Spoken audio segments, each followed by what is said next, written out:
next Tuesday into Wednesday, moving to the northwest into Tennessee, potentially as a depression. The red shaded area, that is the highest threat for hurricane force winds. And yes, much of the southern half of the peninsula is dealing with that potential for those destructive winds. I want to show you the computer models. And I don't want you to get hung up on this or focus on this, but there has been a little bit of a change, a trend towards the west, and we'll have to wait and see if that holds. But some of the models are starting to shift just slightly to the west in terms of when that northerly turn will take. In fact, as we take a closer look, it looks like as we head throughout today and into tomorrow, it could be just north of Cuba or moving over Cuba, and that will also play a big role in terms of whether Irma moves over that mountainous terrain and whether it'll help to weaken it a little bit or slow it down a bit. That, of course, is something that we're going to have to wait and see. In the meantime, the impacts will be the same, because keep in mind, even if the center of Irma is over on the west side of the peninsula, we're going to be on the dirty side, on the east side, where we're seeing all that moisture wrapping around and all those strong winds and, of course, storm surge and flooding. And, of course, we're going to continue to deal with those threats. As we take a look at the latest satellite, Irma is currently battering parts of the Bahamas and Cuba, and we are under hurricane warnings there, as well as northern Cuba and all of South Florida under hurricane warning, as well as hurricane watches for the west and east coast here, now starting to stretch northward, and we're going to likely continue to see that. And storm surge warnings and watches are also in place, and again, those are starting to be extended northward because Hurricane Irma is going to be impacting pretty much the entire state of Florida. It's larger than the state of Florida at this time.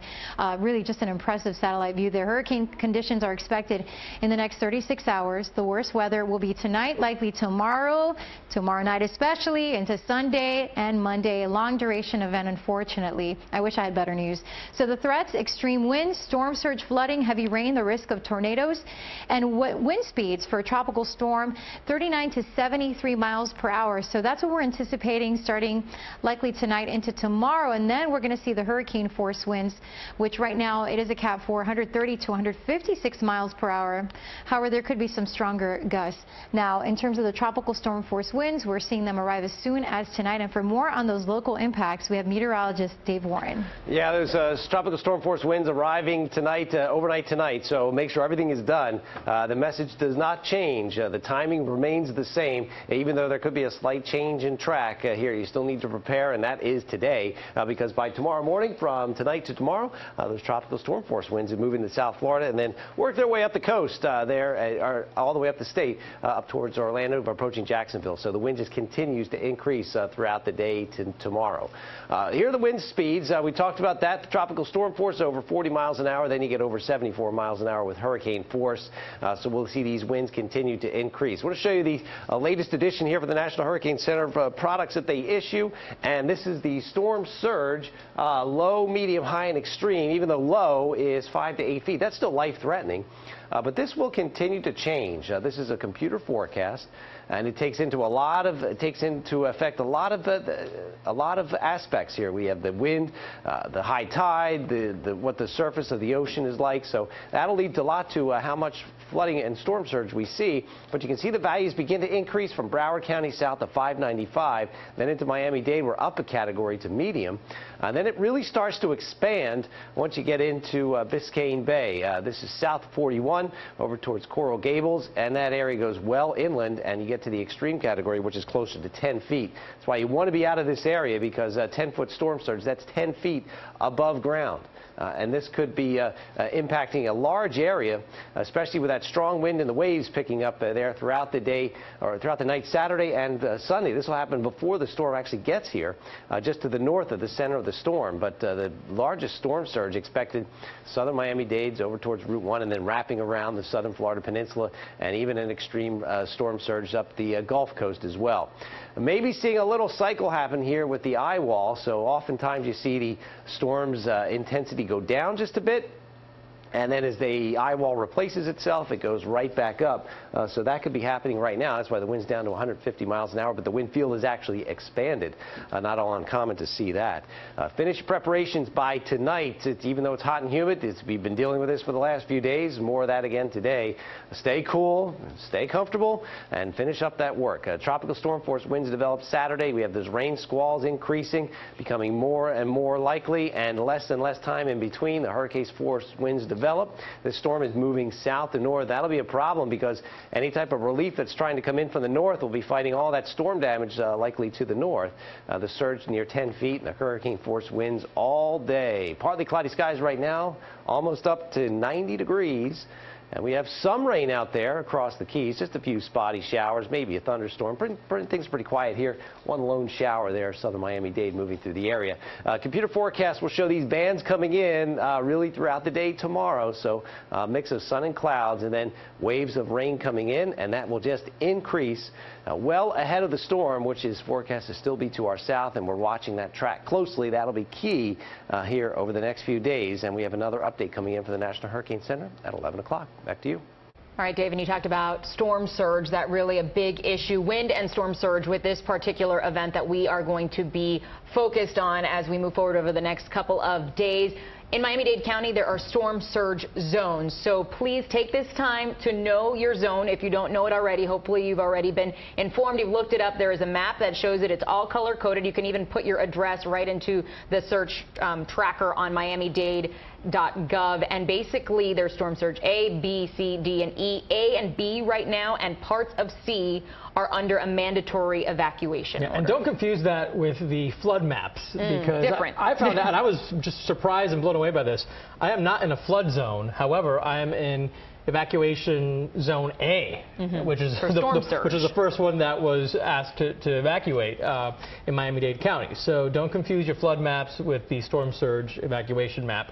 Make sure you're looking at the right map. And we have links to all that stuff at cbsmiami.com, so check that out. But storm surge, as we've been telling you, it seems to be, according to the meteorologists, the biggest concern with Hurricane Irma. You just saw that map there that Dave showed us. Pretty unsettling to see that, because as Dave mentioned, even if it's in the low, it could still be life-threatening and can cause a lot of damage and the beach was totally colored. And the beach one is of those colors, covered. blue, yellow, or red. Yeah, a big issue in Miami Beach is expected to be the storm surge. And our Maribel Rodriguez has been reporting live from Miami Beach all morning. Maribel, you were talking to the mayor earlier. You were talking to the gentleman from Mango's, which is a very popular spot there. And it seems like people are listening and are getting out. Still, however, some say that they will weather the storm and stay there. Yeah, you have some folks that are saying, I live in a high-rise, I don't have a problem, I have impact windows, I should be fine. The mayor saying, no, you will not be fine, because, as a matter of fact, he was telling us that some of the buildings will be shutting power, they will be shutting their water supply. So if you are, let's say, on the 20th floor, you won't have much. And if you need to be rescued, if you need to come down, you have to go down the flight of stairs, the storm surge. So just too complicated. The best advice, just leave now while you can. So we're on 10th and Ocean. As you can see, it is pretty isolated. It's a sharp contrast from the Ocean Drive that we're all used to seeing, vibrant and lively with people out in cafes, going for their morning jogs. We have seen a few folks venturing out, maybe still, you know, it's a beautiful day, taking a jog and coming out, being a little curious as to what's going on, but nothing from what we're used to. Take a look at the buildings. Most of them boarded up already with shutters. They've been preparing this for a few days. As you mentioned, I did speak with the owner of Mango's Cafe, a very happening place here on Ocean Drive. He says that for the past 2 days, they've been, you know, getting prepared for the storm. They've been through a number of hurricanes, but he says there's nothing like this one. So they're concerned about that. We also spoke with Mayor Levine, who has been nonstop, sleeping very little hours to make sure that all the residents and all the tourists here on Miami Beach are safe. Well, I actually feel somewhat relieved that people have heeded our warning to get off the beach. What you see now is the calm before the storm. You can feel it in the air and so on and so forth. But we just want to make sure people understand that you need to leave Miami Beach. This is not a place to be for a historically strong hurricane like Irma. storm surge. We've been hearing about that for the past couple of days. That is a huge, huge concern. You have buildings all across Ocean Drive. You have the ocean right here. What can we expect? I mean, I know they're old buildings, but will they withstand? Well, these buildings have been here probably since the 1920s. They've been here for a long time. They've been through a lot of storms. That's not to say that this storm isn't something that's so aggressive and powerful that it may, do some damage. It will do major damage. We're planning for the worst. We're hoping for the best. But you can imagine that storm and that sea can go right up through Ocean Drive, and it could be in some of these hotels.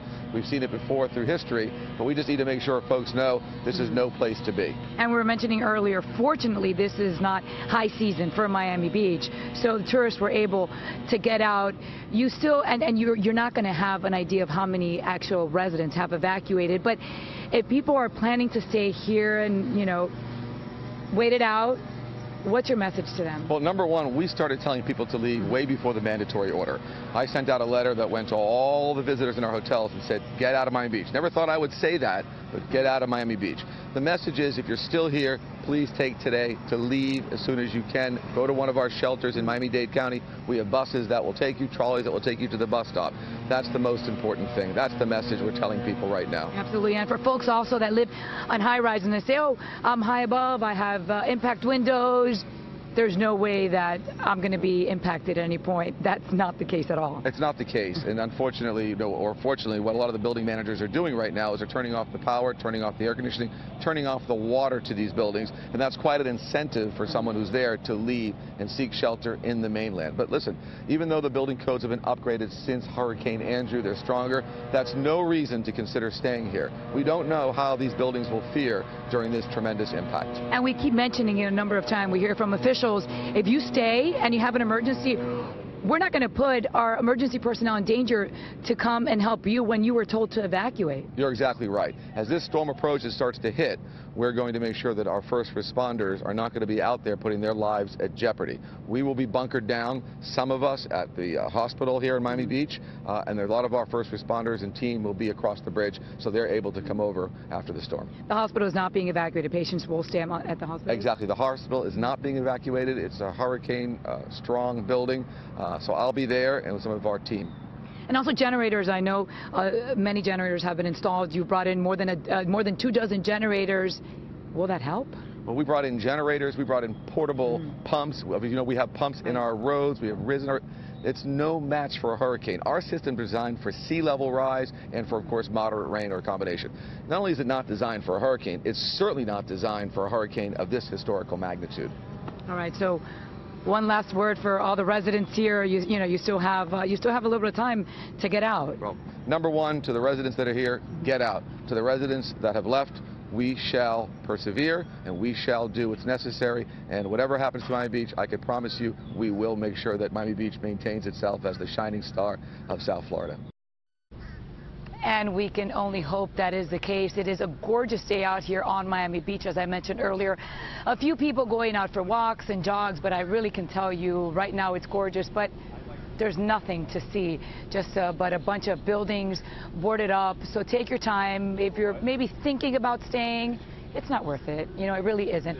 The mayor was saying that if you do have vehicles that you're concerned about, all the public garages here on Miami Beach are open. They're welcome for you to park your car on higher ground. They will be safe. Also, for the tourists who are still here, we were speaking to a few tourists from Germany. They're here for 10 days. They were waiting for a bus to pick them up and evacuate them to a shelter. There's a number to call. That's 311.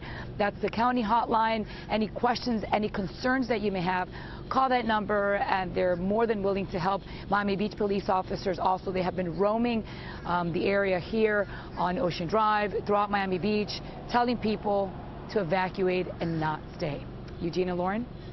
Maribel, thank you. Good to hear those officers are out there reminding people. Yes. It's one thing, to hear it on the news, which of course should be fair warning right there. But when you have an officer coming to your door and saying, "Hey, time to go," I think that really makes it very clear. And Ocean Drive looking a lot like Duval Street down in Key West, where people thankfully also seem to have heeded the warnings and making their way north to the shelter at FIU. So just be aware, Monroe County, the entire county, under evacuation order right now. We're keeping an eye on two events coming up here shortly. We're expecting to hear from the governor, who's going to be speaking from Palm Beach County, and we're also expecting to hear from Miami-Dade emergency officials. Our coverage of Hurricane Irma will be right back. Stay with us.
Welcome back and good morning to you. If you're just joining us, I'm Eugene Ramirez alongside Lauren Pastrana. We continue our special coverage now covering Hurricane Irma. We're waiting on two big events. Shortly we'll be hearing from Governor Rick Scott speaking out of Palm Beach County at the South Florida Water Management District, and also officials from Miami-Dade County are set to give a briefing in just a few moments. And later on we'll hear from the mayor of Broward and the administrator in Monroe County. So stand by for all of that. A jam-packed morning as we continue to inform you as we prepare for Hurricane Irma. Lisette Gonzalez obviously very busy right now in weather control, and she has a guest to speak with from the National Hurricane Center. That's right, and we want to welcome Dr. Michael Brennan. He's the Chief Hurricane Specialist at the National Hurricane Center. So, Dr. Brennan, I just showed the computer models, and although, of course, we can't focus too much on any slight shifts in those models, we've been seeing them change with every run here the past few days, and at times it can be a little misleading or confusing.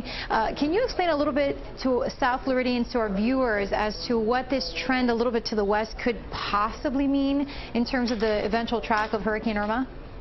Yeah, I mean, there's still uncertainty as to where the timing and the exact location of this northward turn is going to occur. So, you know, yesterday we saw some models that had the turn occurring sooner along the east coast of Florida, and now we're seeing some models that are a little farther to the left.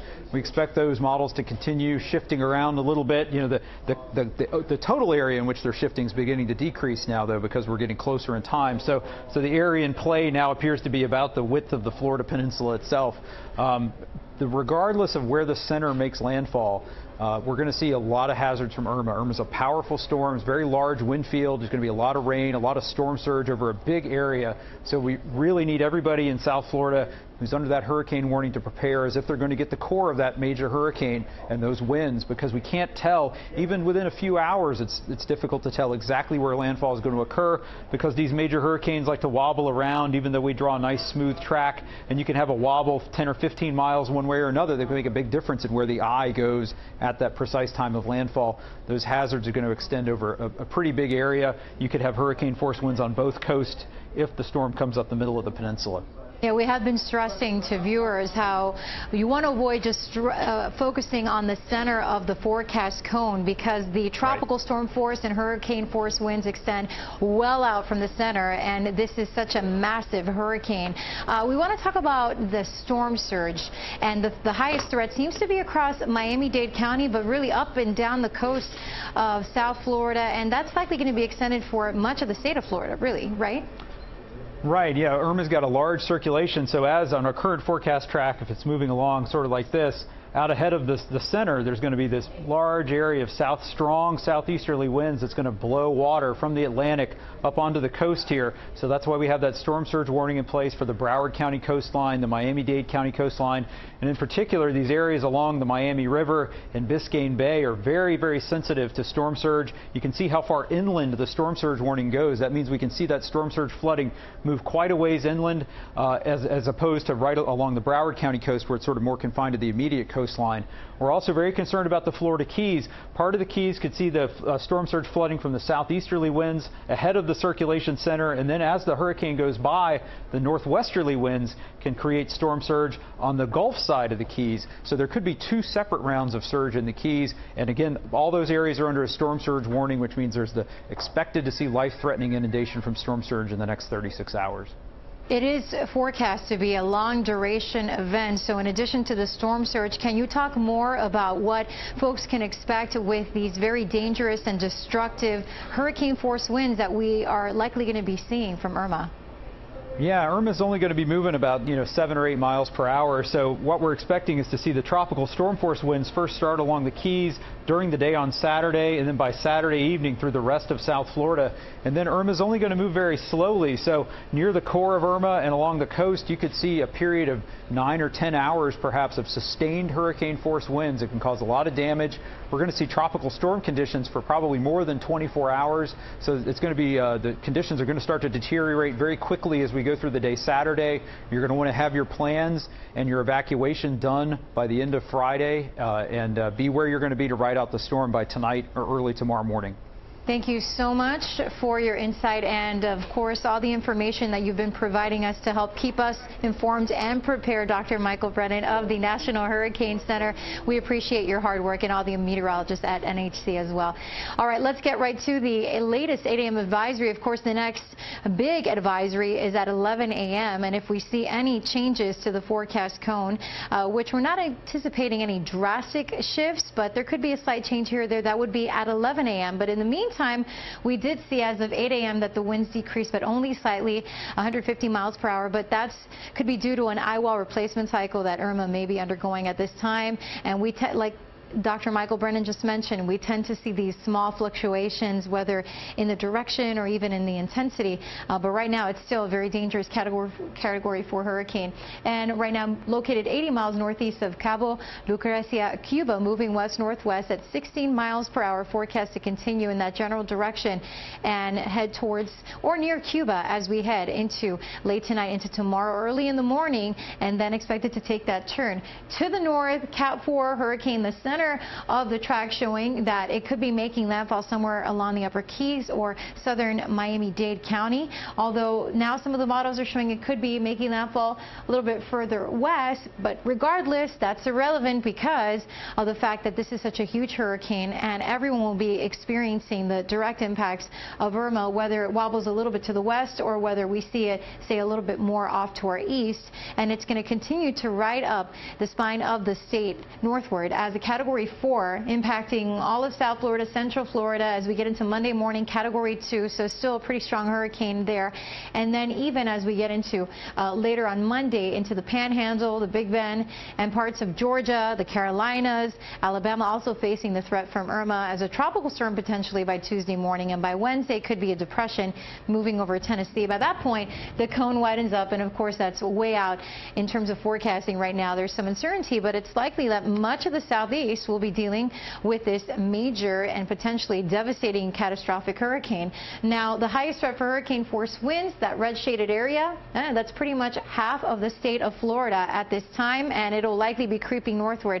This is what I was talking about with the models, and we're just noticing that there is a slight shift to the west with the models in terms of the average line, the red line, which you can barely see here, but it is a little bit more to the west than what we had as of last night. Now, we could see it shift back to the east. This tends to happen as we get closer and closer to the potential landfall of this hurricane, but for right now, we'll keep an eye on these trends to see if it continues to shift to the west or if it heads back east. But again, we are going to continue to see the similar impacts from Irma as it is now battering parts of the Bahamas, Turks and Caicos, Cuba. Hurricane warnings for all those islands as well as for South Florida under a hurricane warning and a hurricane watch for the east coast and the Gulf Coast of Florida here, stretching near the Tampa area. Storm surge watches, warnings in place, is shaded in the purple there.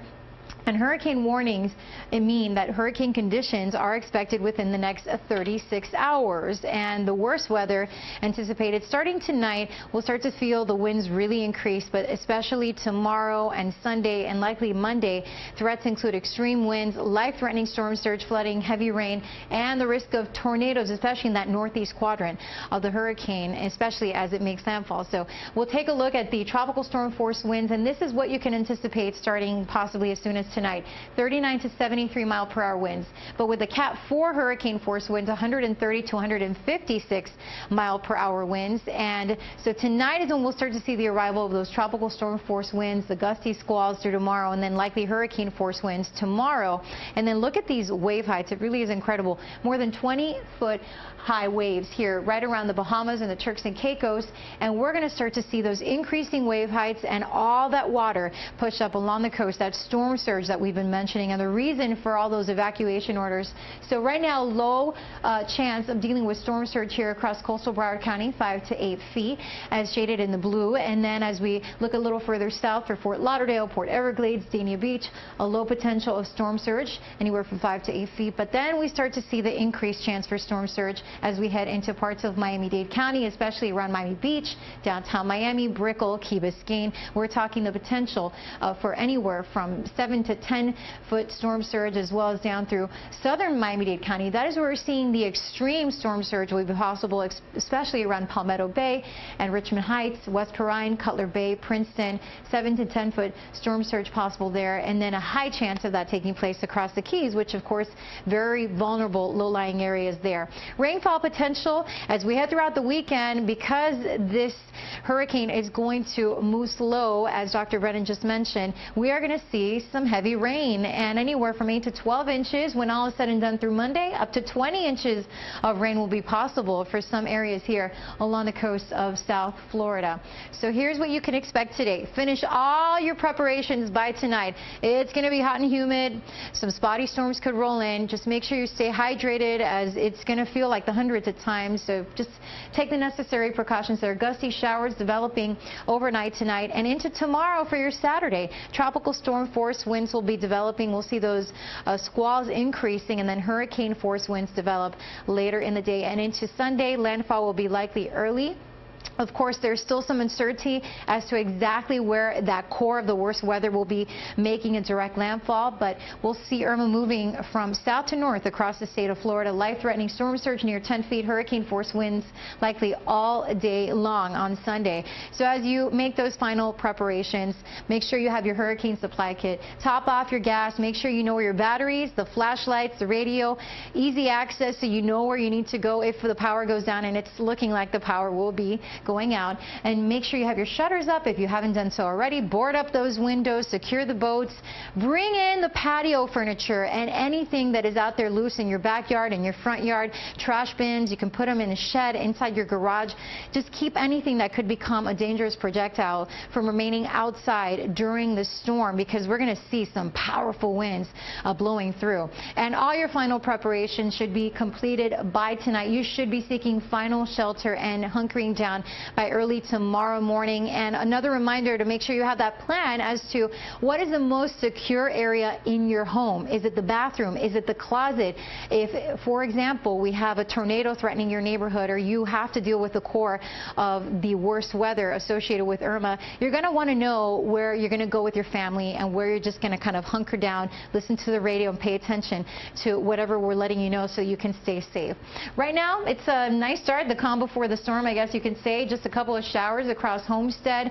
If you're doing any work outside there, a little wet weather there, as well as across parts of the upper Keys and the lower Keys. Temperatures warming up quickly, upper 80s. It is going to be sizzling out there. I can tell you from being outside with my husband yesterday, and we were trying to take care of those final preps as well outside, sweating up a storm. So again, stay hydrated. Highs will be in the low 90s. Today is your final day. Time is running out. You need to be inside tonight, and especially by tomorrow morning, as we will be dealing with the wrath of, unfortunately, this historic and potentially devastating Hurricane Irma as we head through the weekend.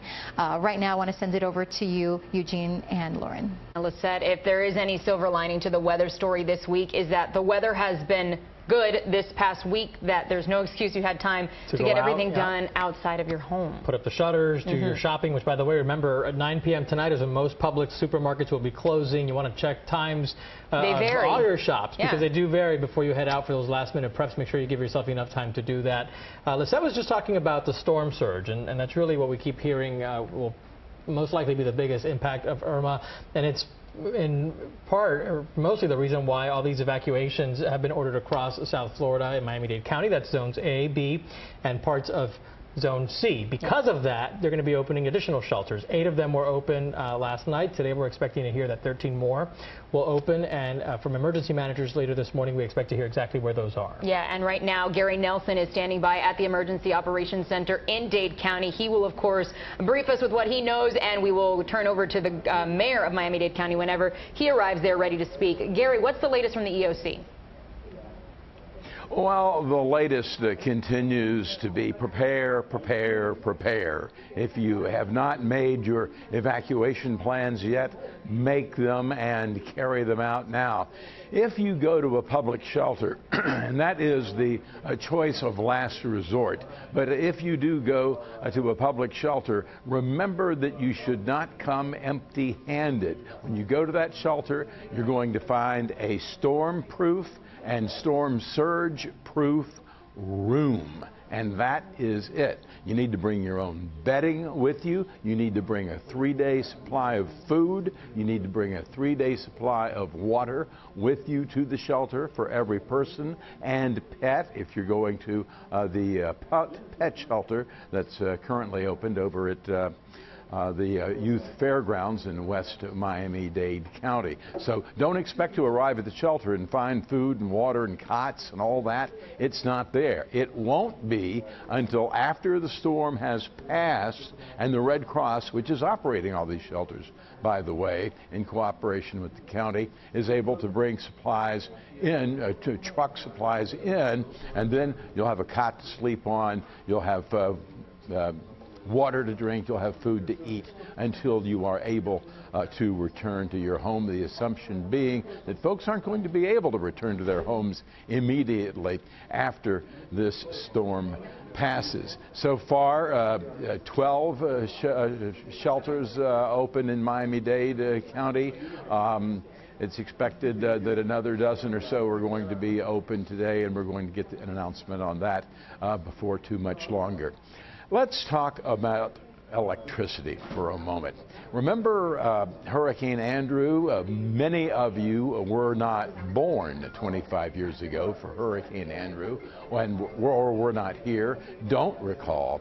But I know that I was a good 3 weeks without electricity down in what is now Palmetto Bay following Andrew. Many people went much longer than that without power. There was a great hue and cry raised after Andrew and then subsequently after Wilma and Katrina about the power being out. And why in the world did it take FPL in so many cases so long to get the power restored? Well, the fact of the matter is they had an old, worn out system, poles, wooden poles that were old, weakened from rot and water and weather exposure and the like. And FPL got a wake-up call, excuse me, and has spent upwards of $3 billion strengthening their system. That's great news, right? Well, no, not when you're talking about a hurricane like Irma. And Florida Power and Light is warning Floridians, not just here in South Florida, but perhaps in other areas of the state now.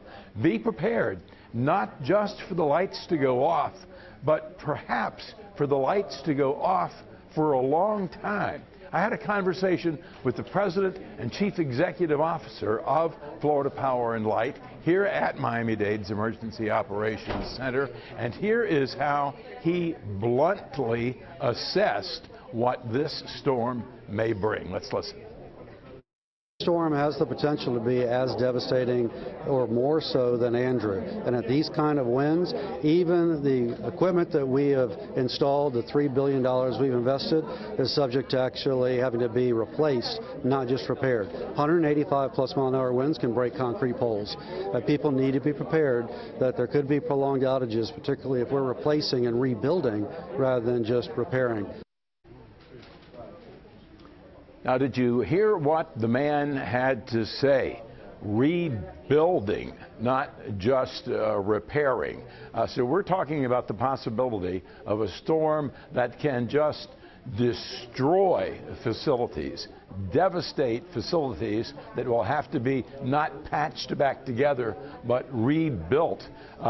Some in the FPL organization say, depending on just what Irma does, depending on the amount of power she wields when she comes across the state, there could be some who are months without electricity in the wake of this weather incident. So you need to be prepared for that. You need to be prepared for some considerable misery after this storm has passed. We hope this won't happen. We hope that Irma, which is already, when I did that interview with the FPL president, he was talking about those 185-mile-an-hour winds. I think Lisette most recently was talking about 155-mile-per-hour winds. Still incredible. Those are Andrew-esque winds, of course. So we can still hope that there's not going to be the overwhelming destruction of the electrical grid that might occur, but we've got to be prepared if in fact that does occur, and you may have to be looking at not just days perhaps, but maybe weeks, and in some cases, depending, months without electricity. FPL's $2.5 to $3 billion investment in improving its infrastructure over the last decade or so, notwithstanding. We continue to stand by here at the Emergency Operations Center, waiting for Mayor Carlos Jimenez to bring us up to date in terms of new shelter openings and that sort of thing. Also, one thing that the Red Cross wanted us to point out regarding shelters is this: if you check into a shelter, you can't check back out. It's not like going into a hotel then going out for dinner. Once you check into a shelter, you are checked in. If you leave, you would have to check in all over again. And if you have particular issues that need to be dealt with, you'd have to go through all of filling out all of those forms and whatnot. So once you've checked into that shelter, you're there. You're there for the duration. And it's expected that as perhaps 70,000 people eventually are in fact going to take that shelter of last resort, one of these public shelters that will be opening in Miami-Dade County. And as they are announced, you don't want to wait until tomorrow evening, when the weather is really deteriorating, to go when traffic is going to be bad, because it will be, because there are going to be a lot of people who do in fact wait. Go ahead, and it's best to be early and not get risk of getting stuck out there somewhere, delayed in some way. Miami-Dade Police, the police director for Miami-Dade County, reviewing how the federally operated dike will be impacted. Sorry to interrupt Gary Nelson there, but Governor Rick Scott is speaking. Let's listen in. Army Corps of Engineers last night.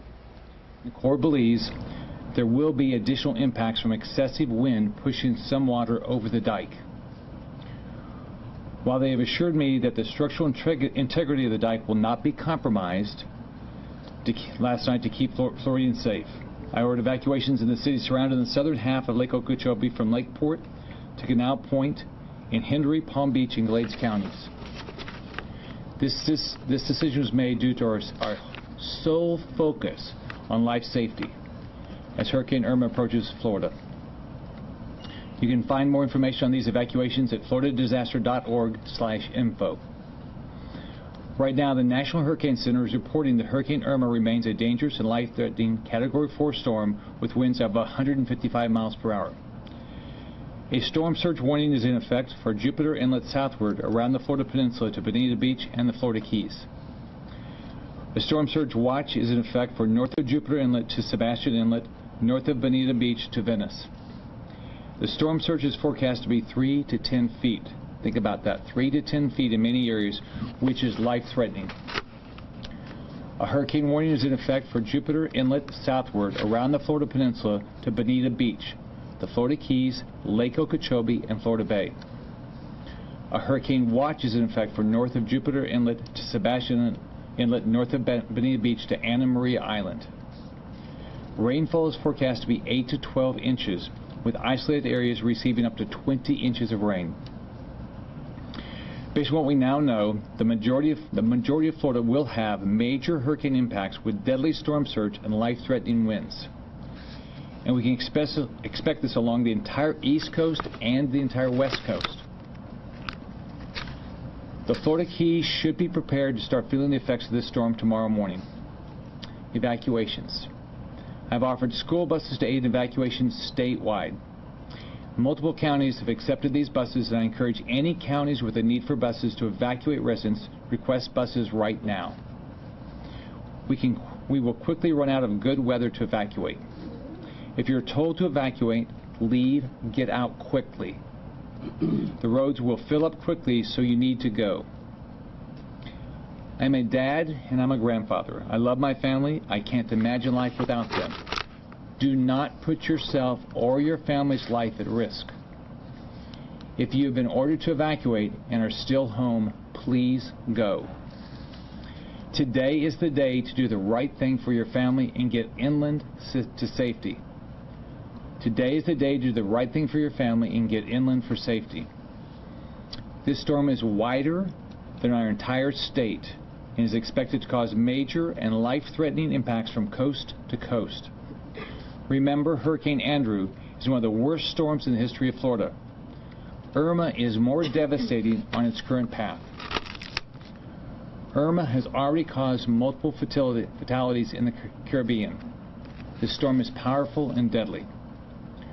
We are being very aggressive in our preparation for this storm, and every Floridian should take this seriously and be aggressive to protect their family. Possessions can be replaced. Your family cannot be replaced. I know it's hard to evacuate.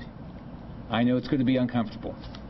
I think about my mom and how hard it would have been on her to be completely broke with kids and have to evacuate. But you've got to do it. You have to keep your family safe. To private business owners, please be compassionate with your employees as they prepare for this storm and evacuate. I was a business owner when Hurricane Andrew devastated the state 25 years ago. The single most important thing right now is the safety of your employees and their families. For the remainder of the state waiting on evacuation orders, listen to your local officials. They will tell you if and when your area needs to be evacuated. We can expect additional evacuations as the storm continues to get closer to our state and move up the state. If you're in the Panhandle, you will also experience severe weather. Please be prepared for this.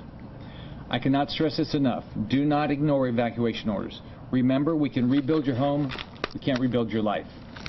All Floridians should be prepared to evacuate soon. Traffic. I know many of you are stuck in traffic. I'm sure it's very frustrating, but please be patient. Evacuations are not convenient, but they're meant to absolutely keep you safe. I'm glad so many are driving to a safe place. In fact, we've increased the number of troopers on Florida roadways to help move traffic and keep people moving down the road. We have 1,700 troopers working 12-hour shifts right now. These dedicated officers are 100% focused on safety and aren't taking a day off.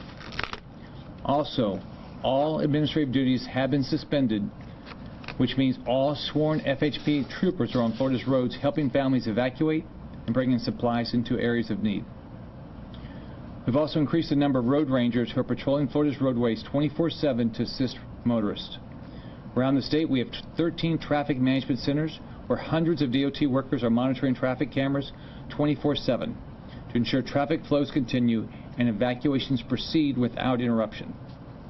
We also have a dedicated DOT team at the State Emergency Operations Center in Tallahassee, working around the clock, watching road cameras and keeping traffic flowing. All this is to help you to get to safety as you evacuate. Regarding contraflow, we still need southbound lanes to get needed gas and supplies down to shelters and families that need the southern parts that are needed in the southern part of the state. Contraflow also inhibits our ability to get emergency vehicles to people that need them. Right now, to ease congestion, we have activated the use of shoulders on I-75 from Wildwood to the Georgia line.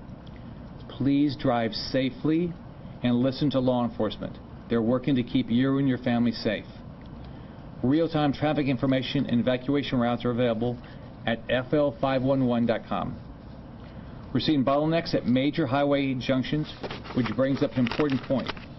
You do not need to evacuate out of the state or hundreds of miles away to be safe. If you do not need to be on the road, please do not travel. Find shelters in your county. You can visit floridadisaster.org/shelters to find out where shelters are in your area. We are coordinating with Google's emergency response team to prepare to close roads in Google Maps in real time in the event that Hurricane Irma forces the closure of any roads in the aftermath of the storm. At my direction, all tolls have been waived across Florida roadways. This should help families evacuate quickly and safely. Visit Florida's Welcome Centers have transitioned to emergency information centers to help direct evacuees with the most up-to-date information. Visit Florida's Welcome Center staff are all Red Cross certified and stand ready to assist at shelters and other areas as needed. These are at all our borders of the state. If you are concerned that you do not have a way to evacuate due to traffic, please call the Florida Emergency Information Line, 1-800-342-3557. For whatever reason, if you can't evacuate, call that number, 1-800-342-3557, which is a dedicated emergency management hotline. We will do everything we can to help get you out. Fuel. One of our top priorities remains fuel availability. I was alerted yesterday by the Vice President that the federal government has waived additional rules and regulations to allow more fuel to get to Florida roads. We know there are problems with supply at gas stations and are working around the clock to get fuel to you. I've directed state law enforcement to provide escort services to gas trucks to get through traffic so they can get to the stations faster. These law enforcement escorts have continued throughout the night. We're going to keep this going as long as possible. I'm sure you've seen them across the state. For gas stations and evacuation zone, we need you to stay open as long as you can so people can get out. We will arrange police escorts for your employees so they can get out safely. We need your gas stations to stay open as long as you can so we can get more people gas so they can evacuate. My staff is reaching out to gas stations in the Keys to provide contact to help coordinate law enforcement escorts for staff and tankers. We absolutely know fuel is important, and we are absolutely devoting every state resource to addressing this. 3 tanker ships delivered fuel to Port Tampa yesterday for resupply efforts, each delivering 1.2 million gallons of fuel. State law enforcement continues to escort fuel supply trucks from Port of Tampa and Port Everglades directly to gas stations in your community. As of 6 p.m. last night, 8.4 million gallons of fuel was shipped into Port Everglades and more than 5 million gallons of fuel was shipped into Port Tampa Bay. While we are making progress, unfortunately you are going to see lines and unfortunately you're going to see outages. I know this is frustrating and we will not stop working on this. If you are in an evacuation zone in South Florida, you need to leave. Port Everglades will be closing tonight for safety and gas will no longer be being resupplied into much of South Florida until after the storm. If you are concerned that you do not have a way to evacuate because of fuel issue, use that same number, 1-800-342-3557. We will do everything we can to get you out. But you have to call now if you're in an evacuation zone. We cannot save you in the middle of the storm. If you know you're going into a shelter in your county, please take only the amount of gas you need. You don't need to fill up your whole tank if you're going to stay in the county. The Gas Buddy app is a great resource to find open stations with fuel. All ports still remain open today and operating to bring fuel and supplies in. National Guard. 7,000 members, all available members of our National Guard, are now activated. Every member has been activated in advance of this storm that we can activate. On law enforcement, the Florida Fish and Wildlife Conservation Commission is preparing search and rescue teams for potential deployment and has more than 200 officers standing by for the first wave of response based on potential storm impacts.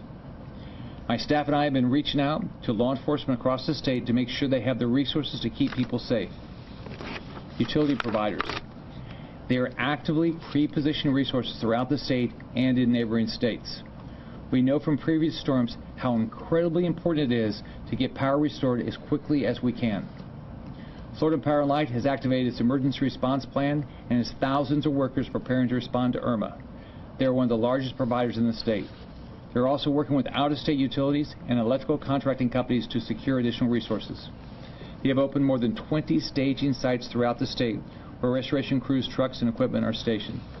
I'm having calls with the utilities every day, try to make sure we provide all the resources and they're prepared. Shelters.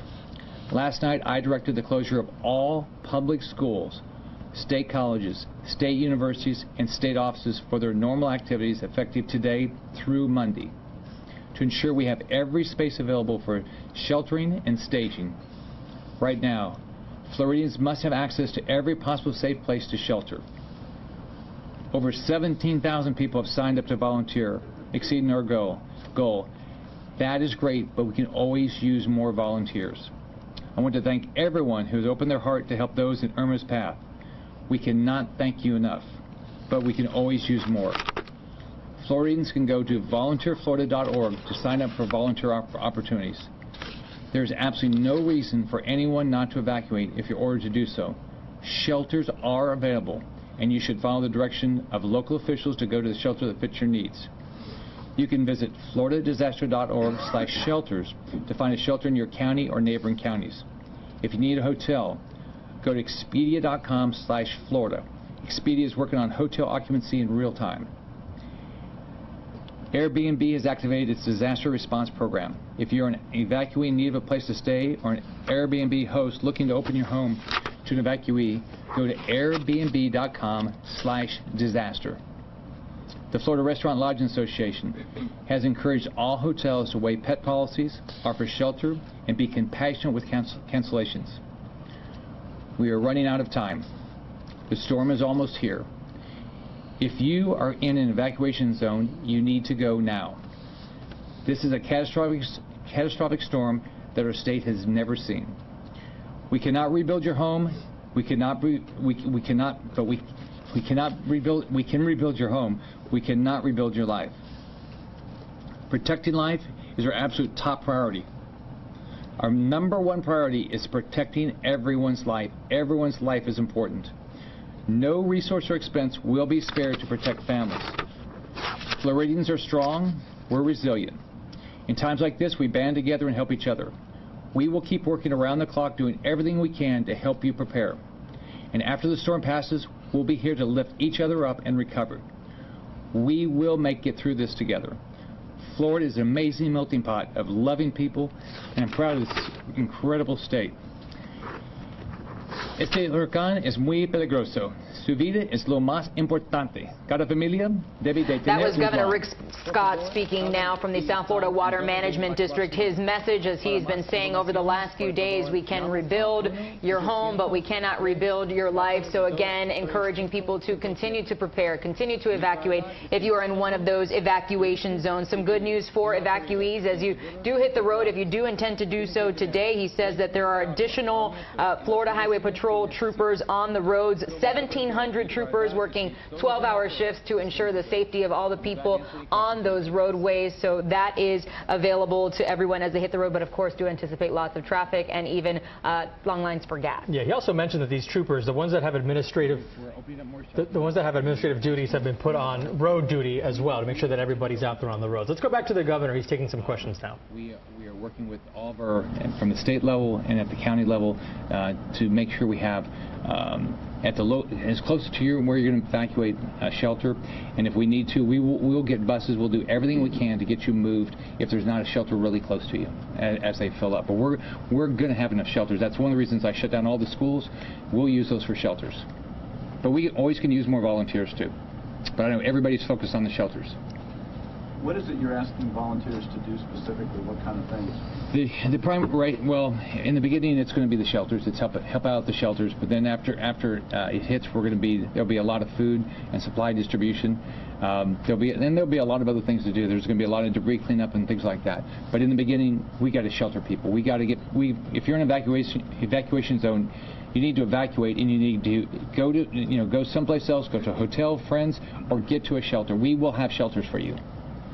Governor, the south end of the lake is the most vulnerable, especially the Clewiston area. In your discussions with the Corps, what has the Corps said specifically about those vulnerable areas, and what would happen if there were to be a breach in that region? I've been in constant contact with the Corps, and they believe that the dike we will not have issues with the dike itself.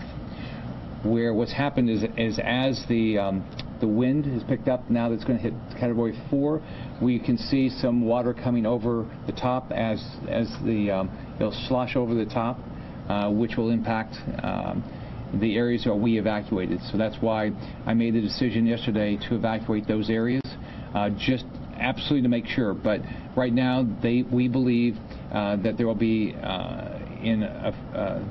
maybe 3 areas where we're doing some rehab, that there will be some water that flows over the top, but they don't believe that the dike is at risk. Will the people in the south areas, the communities that have been evacuated, will they be forced to stay away from their homes longer out of concern that the dike may breach in the week or two after the storm? So the way it'll work, we're going to get people back to their homes as quickly as we can, as long as it's safe. I mean, the most important thing is everybody's life and safety. So what happens is there's a constant, the Corps will be constantly reviewing the dike to make sure it's safe, and they've done that. And I got a brief this morning about their inspections. As the water would rise in the lake, then they'll even do more and more inspections. But at this point, where they're expecting Category 4 to hit, they're expecting 10 to 12 inches of rain and possibly 20 inches of rain. This is what they believe. They don't believe we'll have anything other than water spilling over the top. Is there any seepage right now? There has been in the past in that area. The Corps is going to have a briefing, I think, at 1100, and they'll be able to answer that. Thank you. Anybody else? All right. Evacuate, keep everybody safe. Bye-bye. All right, again, you've been listening to Governor Rick Scott speaking from the South Florida Water Management District in Palm Beach County. One of the things he mentioned is Lake Okeechobee. Of course, the evacuation of areas near and around, I think just south of the Lake Okeechobee area. Also talking a little bit about the response that he has in place for evacuations. Lots of people encountering some issues with that, whether it be because of lack of fuel or traffic on the roads. He says there's more troopers on the road, as Lauren and I were talking about earlier. Also more road rangers available to assist drivers that may encounter issues out there, because of course you can head out and be in perfect condition and have fuel, and then you're snagged in traffic and now you run out of gas, or you get a flat tire, or things that pop up when you're on the road. So now there's more road rangers out there as well. If you're having issues with evacuations, the correct number to call is 1-800-342-3557. Again, 1-800-342-3557. That's the Florida emergency line for anybody having any issues with evacuations. The governor says they're there to help you get out, because that's what he wants. He wants people in those evacuation zones to get out. And he continues to stress the fact that he knows it's not easy. He knows it's an inconvenience. He knows it's not comfortable. But if you are in one of those zones, to get out and to do it really as quickly as possible. We've been looking at the traffic as you head northbound out of the state. It is slow going in some spots. Lines for gas are long in others. And at the airport, really, we've seen some passengers stranded. There are still flights leaving at Fort Lauderdale Hollywood International Airport. I think they leave until 7:45 tonight is when the airport says it will stop outbound flights. But if you're not a ticketed passenger at this point, chances are you will not be able to find a flight. They're asking you not to go to the airports. They are not shelters. You cannot park your car there. So just be aware of that today. Stay away if you're not supposed to be there. Let's get a check on what Irma's doing right now with Lisette Gonzalez. What can you tell us? Well, right now we're looking at this impressive visible satellite image of Hurricane Irma, and it is just incredible to take in just how massive this hurricane is, and it is impacting our friends across parts of Cuba and the Bahamas and Turks and Caicos, and you can see that track towards the west-northwest at 16 miles per hour. So here is the 8 a.m. advisory. Of course, we are all anxiously waiting for the 11 a.m. advisory, when we will see if there are any changes to the forecast track, which at this time we're not anticipating, and we all just need to be preparing for a very dangerous and potentially devastating Category 4 Hurricane Irma. And max sustained winds 150 miles per hour, and it is 80 miles northeast of Cabo Lucrecia, Cuba, and generally heading in that direction. This is the storm size, by the way. That area is shaded in yellow, and it is forecast to move just between the Bahamas and Cuba, or could make a little bit of a shift here southward across Cuba. We'll have to wait and see, but the cone is starting actually to not be as wide and becoming a little bit more focused, and we're expecting that turn to the north as we head into late into the day, Saturday and Sunday. And right now we're seeing that the center of Irma could be making landfall either somewhere along the Upper Keys or southern Dade County. There's still some uncertainty as to exactly where the center and the core will be, but that's irrelevant, because we are seeing that the tropical storm force winds, hurricane force winds, extend well from the center, and everyone, not only here in South Florida but across the entire state, will be dealing with the impacts from a major hurricane. Right now, back to you. All right, Lisette, thank you. We got to go to Monroe County now. The County Administrator, Roman Gustesi, speaking. Let's listen in. Keep talking about the big one. When is it coming? When is it coming? We prepare for this. We are prepared. The folks in the Keys are leaving. They have left. There's still a few folks that we're worried about. Please leave. You still have time to leave. It's now time to leave. Okay? If you can't leave, if you don't have ways to leave, if you're worried about gas, call us. We have buses going up and down the Keys, picking folks up and taking them to the shelter. The shelter is about 270 people right now in general population, 117 people in their special needs. So the shelters are filling up. As you know, Miami-Dade County is also having evacuations, and their shelters are filling up also. So please, if you need a shelter, now's the time to go. This is a very big, dangerous storm. When the storm starts, when the winds get to be about 45 miles per hour, we will not come get you. Okay, right now all the hospitals are closed. The helicopters, the ambulance is gone. They've left. We will not come get you. If you dial 911, we are not going to respond. So please don't even think about dialing 911 because we're just not going to respond. It's your responsibility now. We can help you. You still have time. I'm going to go ahead and turn it over to Emergency Manager Marty Centerfit. Thank you, Roman. The EOC is at a level 1 activation. We've got a full crew working the problems that come up. Like any state of emergency, there's always little bumps in the road, but so far we're working through all of the bumps and things are happening. Our expectation over the next 24 hours is we'll continue to do contingency plans. We're working with the state of Florida today to go ahead and order resources to come into this county after impact. So we're already communicating with the state now what we're going to need later. However, let me set a level of expectation. Do not expect to have resources or capabilities in Monroe County, in the Florida Keys, after the storm. As we can all see, this storm is going to hit the Florida Keys and then go right up into Florida and hit all of our neighbors to the north. That is going to stop all trucking. It's going to stop all movement on the roads. It's going to stop all airline flights into the region. If you are in the Florida Keys and you think it's the right thing to do to stay behind, you will have no resources for a long period of time. I'm talking days or weeks. I need to set the expectation now. If you think you're in the Keys... Let's hand things over now to Broward County Emergency Operations Center and Mayor Barbara Sharif. Broward County under a storm surge warning. A warning means that these conditions are expected within 36 hours. Municipalities included in the storm surge warning are Fort Lauderdale, Hallandale Beach, Pompano Beach, Deerfield Beach, and Hollywood. A storm surge of 5 to 8 feet is expected in these areas. Irma is now a Category 4, but make no mistake, we are in a serious situation with this very dangerous and damaging storm. This storm is larger than any we have faced, including Andrew and Wilma. We expect worsening weather conditions beginning tonight, with the arrival of tropical storm force winds early Saturday morning. All your personal preparation should be complete by the time you go to bed tonight. All loose outdoor objects should be secured and brought indoors. The weather will worsen throughout the day on Saturday, with the worst conditions from late Saturday evening through Sunday evening. The National Weather Service expects Irma to bring 10 to 15 inches of rain with the risk of tornadoes. The first squalls to hit our area will be gusty impacts, and they will include structural damage to homes and buildings. There may be total destruction of mobile homes, downed trees, flooding near the shore, and flooding of escape routes and secondary roads. Our flood control systems may be compromised. Your county government and local municipal governments, along with numerous community partners, are collaborating and coordinating to ensure that all possible protective actions are taken.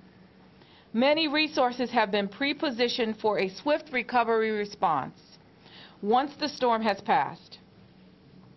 All areas east of Federal Highway, including the barrier island, are under a mandatory evacuation. The bridges will go into a lockdown position starting at noon today to assist vehicular traffic. There are 14 shelters open, and additional shelters are opening as needed at this time. There are 3,595 individuals in shelters, that have a capacity of more than 12,000. The Pompano Beach High School shelter is full. The Millennium Challenger School pet-friendly shelter is full. We are in the process of identifying and preparing a second pet-friendly shelter. An announcement will be made as soon as residents can come to that shelter. Open shelter locations are posted on our website at broward.org/hurricane. By order of the governor, all schools in Florida are closed on Monday, September the 11th.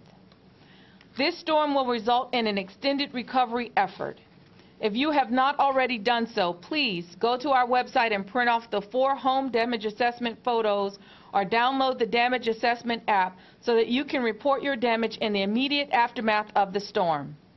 This will help us quickly determine the extent of damages. Please take photographs of the inside and outside of your home before and after the storm to assist with insurance reports and claims. If you believe you qualify for special needs shelter services and are not already registered, you are running out of time, especially if you need transportation to the shelter. If you call 311 before 5 p.m. or 954-831-4000, you will be contacted and picked up for transportation by midnight. Please do not trim trees and vegetation now. The Broward County landfill at the corner of Sheridan Street and US 27 in Pembroke Pines is open today until 6 p.m. for you to get rid of these vegetative and yard waste and construction demolition waste or bulk waste you may have already accumulated. Do not trim trees as they become projectiles during these storms. For all waste management residential and commercial customers, there will be no garbage recycling, yard waste, or bulk collection service after 1 p.m. today. Watch broward.org/hurricane for updates on when these facilities will reopen post-storm cleanup. FPL's outage and restoration information is available by calling 1-800-4-OUTAGE or 1-800-468-8243. This number may also be used to report down power lines. The last flight is expected to depart Fort Lauderdale Hollywood International Airport at 7:45 p.m. tonight. There are 76 delayed flights and 276 cancellations reported as of this morning. The airport garages are full. The value parking lot is closed, but honoring previously made reservations. If you are traveling, please check with your airline or cruise line for an up-to-date information. Do not plan to park in the garages. The airport will be closed on Saturday and Sunday. Port Everglades is at a condition Yankee, which means that gale force winds are expected within 24 hours. The port is closed to inbound ships. Fuel deliveries continue through the evening, and trucks will continue to make deliveries throughout today. All ships have left the port. Cargo terminals have ceased operations that are not associated with hurricane preparedness. Broward County Transit is on a Saturday schedule through Friday. Express bus service will continue regular service until the arrival of tropical storm force winds. Routes 15, 23, 56, and 88 will remain on a weekday schedule, and bus service will stop at 1 a.m. Saturday. Paratransit is running a Saturday schedule today and will be closed on Saturday and until further notice. They have transported 897 residents to shelters, and another 400 are being scheduled as we speak. Please, I urge you, if you think you have special needs or you think you need transportation to a shelter, it is imperative that you call 954-831-4000 now. There may be a wait time. Please stay on the phone. We will get to you. The Broward County Emergency Hotline is open 24 hours, 7 days a week to answer your questions.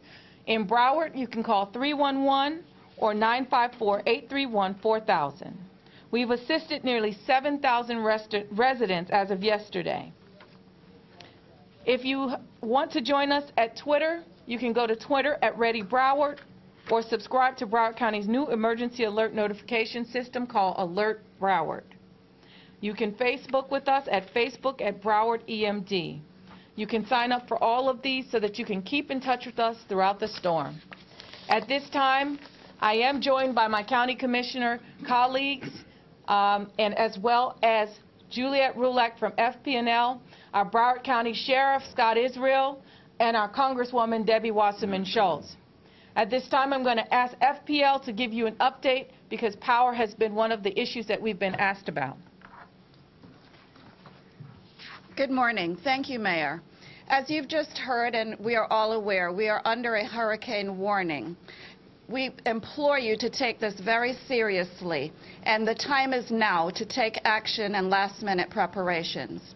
FPL is also making last-minute preparations before we have to all hunker down and take care of ourselves for this storm. FPL has a restoration workforce of more than 11,000 employees and contractors, and we are pre-positioning this army of primarily line and vegetation workers across the state in areas anticipated to be hardest hit so that they're ready to respond safely as soon as the storm has subsided. While the path of the storm continues to go forward, as you know, come directly across up the state, we expect that there will be a direct hit in this area. Should our worst fears be realized, the windstorm surge and rainfall will likely be felt throughout FPL's entire service territory. With a storm of this magnitude and intensity, our crews will likely have to completely rebuild parts of our system. With that, restoring power and rebuilding the system will result in prolonged repairs and restoration of power. Rebuilding could last more than weeks, as much as weeks, rather. No matter how extensive the damage, you have our full commitment that we will work around the clock to restore your power. We have been extremely aggressive in our tree trimming and vegetation management program. However, we have a lot of trees in the area, and trees will be a concern for us with damaging our system. Because of that, we expect that there will be a lot of trees causing major power outages as well. As you heard the mayor indicate, please do not continue to trim any trees despite this risk, because that will also complicate the storm repair and recovery. We are doing all that we can do at FPL, but we implore you that there are things that you can do for your safety as well. Prepare to be without power for an extended period and keep a battery-operated radio on hand. Record your FPL account number in a location that will be readily available. That will allow for prompter service and response. The number that was provided, 1-800-468-8243, is the best way to reach us, as well, of course, as www.fpl.com. If someone in your home is dependent on electric-powered, life-sustaining medical equipment, please review your family emergency plan for backup power or make arrangements to relocate them as we are now under storm warning watch. Adjust your refrigerators. These are practical suggestions. Please adjust your refrigerators and freezers to their coolest temp settings at this time to keep food fresher longer in the event of a power outage. Do not, please do not venture out into the dark or after the storm when there is standing water or approach any downed power lines. This is a significant risk for you. And again, if you want any other tips that are storm-related or electricity-related, please visit fpl.com. Thank you, and Godspeed during this storm. And now we'll have our Broward County Sheriff, Scott Israel, for remarks. Thank you, Mayor. Broward County, this is the time where families, individuals, we need to remain calm, patient, work together with each other. This storm, without a doubt, is going to punch Broward County. There will be homes, property that is absolutely devastated. We know that. I can't predict or control the storm. But as a county, let's set a goal of no deaths. Let's practice the things we've learned. Some of the things I want to go over here today are pick up a room in your home with no windows. When those hurricane-force winds come, bring your family into the home where windows can't get shattered. Make that your safe haven. If you have to be driving during tropical storm winds or hurricane-force winds, although I don't know why you would be out during that time, treat every traffic light like a stop sign, like a four-way stop. Don't assume that the lights are working. Stop at each light, look each way, and then continue on. That's very important. We don't want any traffic crashes that result in major injuries or deaths. I want to thank the men and women in public safety throughout Broward County, our firefighters, our detention deputies, our road patrol deputies, our police officers.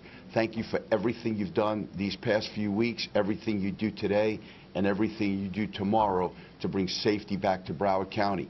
We will endure. The race doesn't go to the swift or the strong, but he or she who endures. We will endure this storm and we will recover. But let's get together as a community, practice sound judgment, make wise decisions, and let's set a goal of no deaths. Thank you.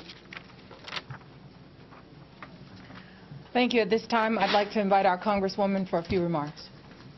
Thank you very much, Mayor. And I want to thank both the state, local, and federal officials for really working incredibly coordinated way today. That's going to be the key to our successfully riding out and surviving the storm and working together in the aftermath of the storm so that we can make sure that we can help people with recovery and take care of their needs, particularly their urgent needs, after the storm passes. It is important to know, and I know I'm reassured, that FEMA, the state, through our governor, our United States senators, and our members of Congress here in South Florida are working together. And it is also comforting to know that we have pre-positioned our National Guard and other supplies, not only in the state, more towards Central Florida, but also in Alabama and in Georgia, so that unlike in previous storms, we're able to get supplies and the needs of folks who are really vulnerable taken care of in the immediate aftermath of the storm. Lastly, I want to just stress, I had a chance to walk door to door yesterday in the Liberia community in Hollywood as well as in Dania Beach with Mayor Tamara Jones, and we want to make sure that folks are not only taking care of themselves, make sure that you do everything you can to prepare for your own family safety, but in the last hours before we all have to shut down, let's look out for one another. The goal of having no deaths, the goal of having no injuries, really can be met by making sure that you check in on your vulnerable neighbors. I know I spoke with some folks who were really not able to take care of all their needs yesterday, and so just check in with folks that live near you and make sure if there's any way that you can run to the store for them if you're going anyway yourself, or if you can help them move things in from their yard. Make sure that if they need help nailing plywood to the windows or getting their storm shutters up, let's all be brothers and sisters to one another and make sure that we act as a community. Thanks so much, and we'll be here for you after the storm, and everyone stay safe. Thank you, Mayor. Thank you. With that, we'll take any questions from the press at this time. Sorry. Yes. What is the message for people that are still trying to live, escaping this storm and still getting on the roads trying to live? Right now, we know that we have persons from Miami-Dade County that were in the mandatory evacuation zones. Those exceed over 650,000 at this time. They will be coming through Broward. We have asked our Broward residents to please get in place before Friday, which is today. So if you have not left, if you have not gotten in place, we are saying to you, get in place now. Leave now and get to where you're going to be sheltered for the storm. Because when on the road right now, since last night, there has been gridlock on the roads. People are bumper to bumper. If you're getting up to the north side, I can tell you that we've had reports of people having to drive 17 hours just to get to Tallahassee. Some have said that they've driven 8 hours just to get to Orlando. We know that there are a lot of cars on the road, and we are asking you to move now. Don't be complacent. Yes. What about the pet-friendly shelters? Could you clarify how soon that second pet-friendly shelter might be open? We are in the process of opening that right now. We are setting it up. As you know, we have some setup that has to occur, and that would probably be within the next hour to 2 hours that we'll be able to release the name of that shelter. Are you running into resistance from the school board because they don't like pets in school shelters? I mean, why not open all the shelters to pets? Because we have people with severe allergies to pets, myself included, and we have to respect that if we're going to have a shelter, and so we have to have separate shelters. The school board has been a great partner. They have not given us any problems. Our issue that we had was just that it filled up rather quickly, and so we're going to allocate resources and open up another shelter for pets.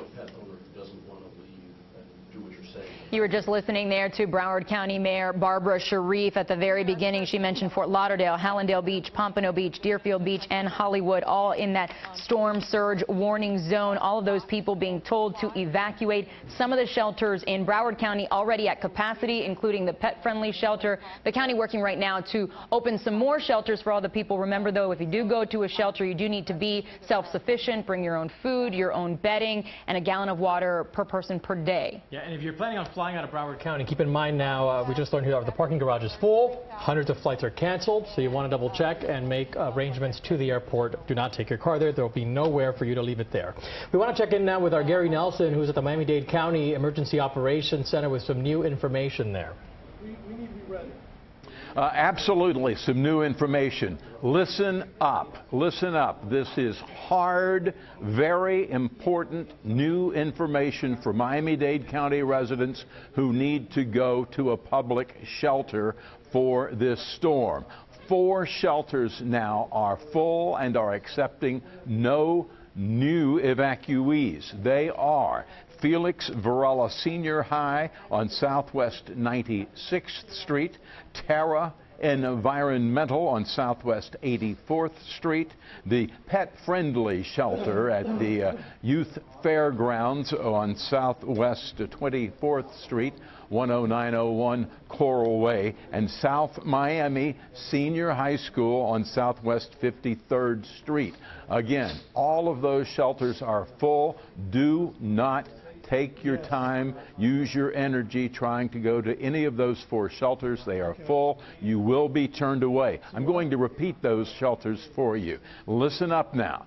You may not at this point anymore evacuate to Felix Varela Senior High School, Terra Environmental in Miami-Dade, the pet-friendly shelter at the Miami-Dade Youth Fairgrounds off Coral Way, or South Miami Senior High School. We are also receiving reports that North Miami Senior High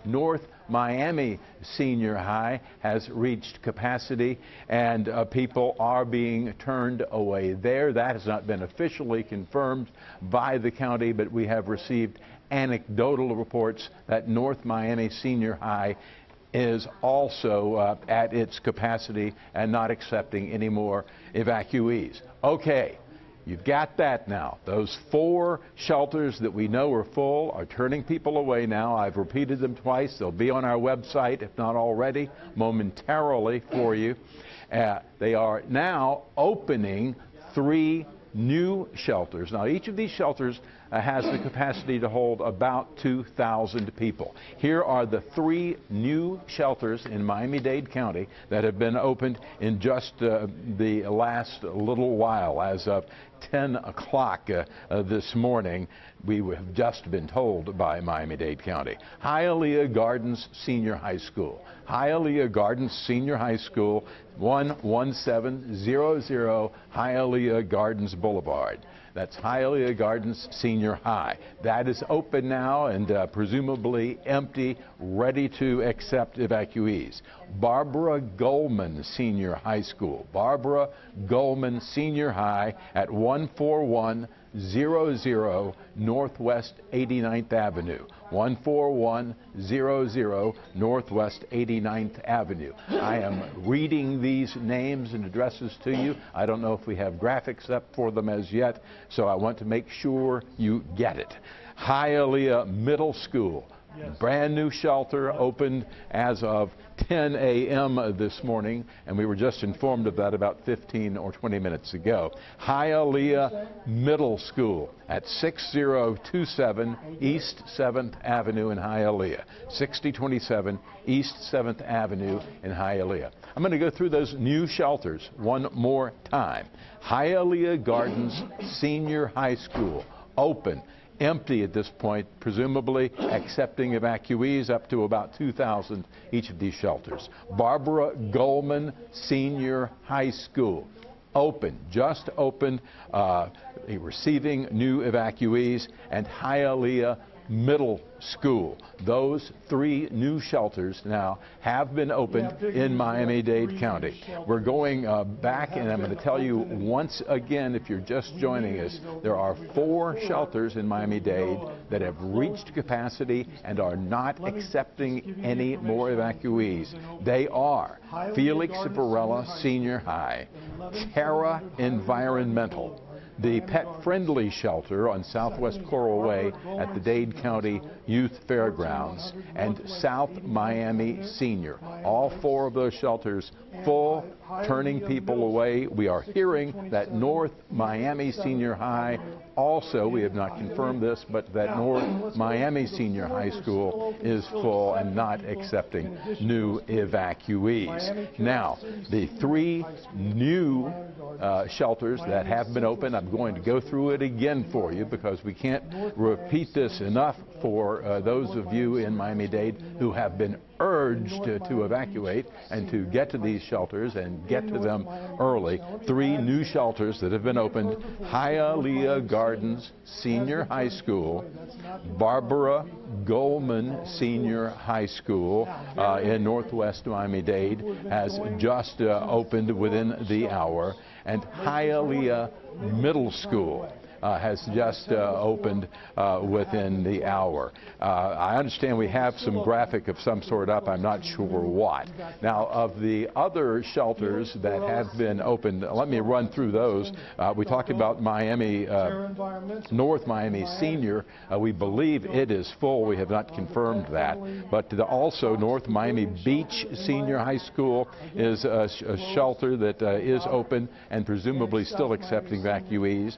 Miami Central Senior High School, a shelter open and presumably still accepting evacuees. And Miami Carroll City Senior High School, a facility that is open and still accepting evacuees. Now, we have just been told by a spokesperson for Mayor Carlos Jimenez that by the end of the day, they expect that 40 shelters will be open county-wide. 40 shelters would accommodate roughly 80,000 people.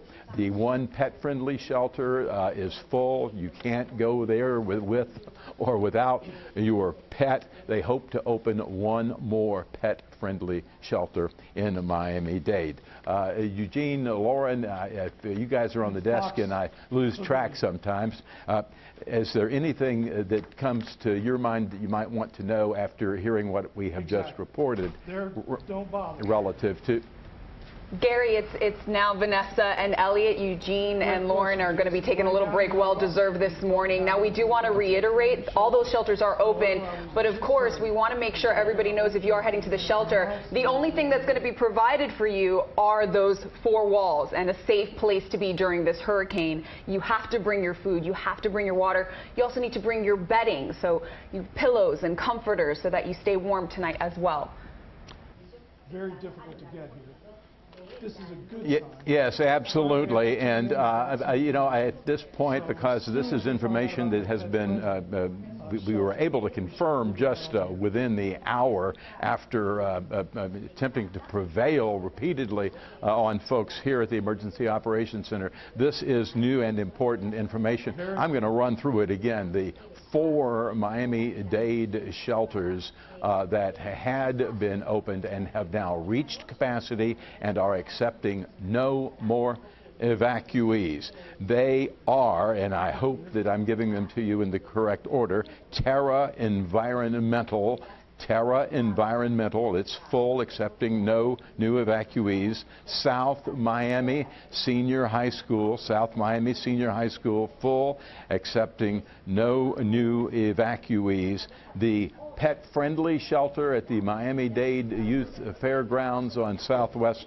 Coral Way is full. It is accepting no new evacuees with or without pets. And Felix Varela Senior High School on Southwest 96th Street, it too is full and accepting no new evacuees. So, had you planned to go to any of those 4 facilities that I believe are still on your screen, that you can see there, they will not be able to help you. They're full. They are turning people away. We have heard anecdotally, have not received official confirmation, that North Miami Senior High School also has reached its capacity. We have not confirmed that, but we have received numerous anecdotal reports that North Miami Senior High School is in fact full as well. I'm going to go over one more time the 3 new shelters that have opened, and these shelters opened just about a half an hour ago. This is brand new news coming out of the Miami-Dade Emergency Operations Center, where news has been, frankly, a bit difficult to come by here the last 12 to 16, 18 hours. But the 3 new shelters that are open now and accepting evacuees: Hialeah Gardens Senior High, that's at 11700 Hialeah Gardens Boulevard; Barbara Goldman Senior High School at 14100 Northwest 89th Avenue; and Hialeah Middle School at 6027 East 7th Avenue. Those are 3 new shelters that have opened within the hour. Each is prepared to accept approximately 2,000 evacuees. None are pet-friendly. The one pet-friendly shelter that was available in Miami-Dade is now closed. They hope to open another pet-friendly shelter before the day is out. And by the end of the day, Miami-Dade expects to have 40 public evacuation facilities up and running. They would be able to accommodate roughly 80,000 people, a little more than 10% of the population of the evacuation zones that we've been talking to you about, zones A, B, and parts of Zone C. So there you go. We've got shelters in Miami-Dade County, 4 that we know of, a 5th that we believe of, that are full, accepting no new evacuees. 3 new shelters have opened, and by now you should be able to go to cbsmiami.com,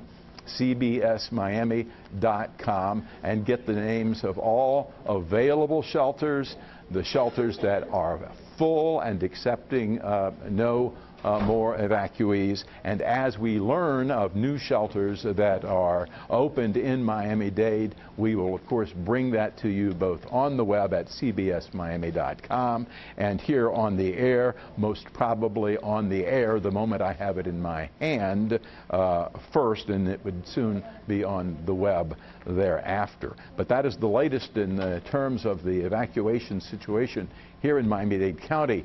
The good news is that obviously now that we've got 4 out of 8 shelters that had been opened that have reached capacity and turning people away, a 5th that we believe has also reached capacity and turning people away. That is in some way good news. People are heeding the warning. People have been told if you need to evacuate, if you're in an evacuation zone and you have no place else to go, a public shelter is your shelter of last resort. Go. Don't wait for the traffic. Don't wait for the crowd. Don't wait for the jam to be created in bad weather tomorrow. Now is the time to get your affairs together and go. And don't go empty-handed. Take a 3-day supply of food and water with you and bedding with you, your prescription medications and that sort of thing. They will not have them for you at the shelters, not until after the storm passes. Again, they hope to have 40 opened in Miami-Dade County before the day is out. Anything from you guys? Gary, thank you so much.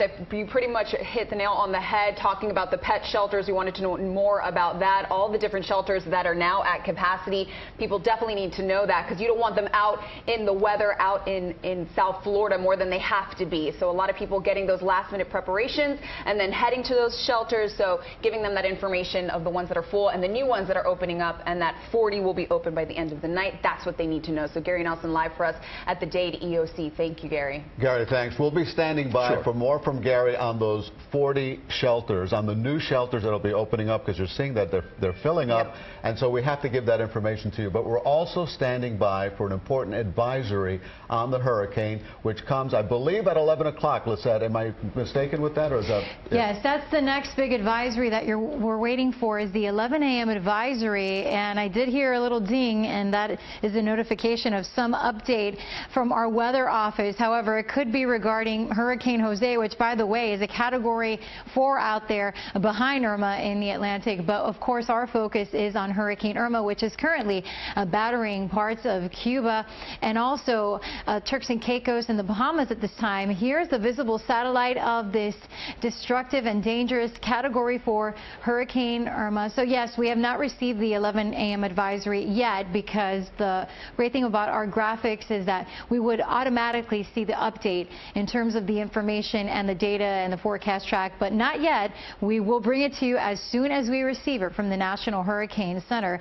So we are seeing that Hurricane Irma still has 150-mile-per-hour sustained winds, and it is moving west-northwest at 60 miles per hour.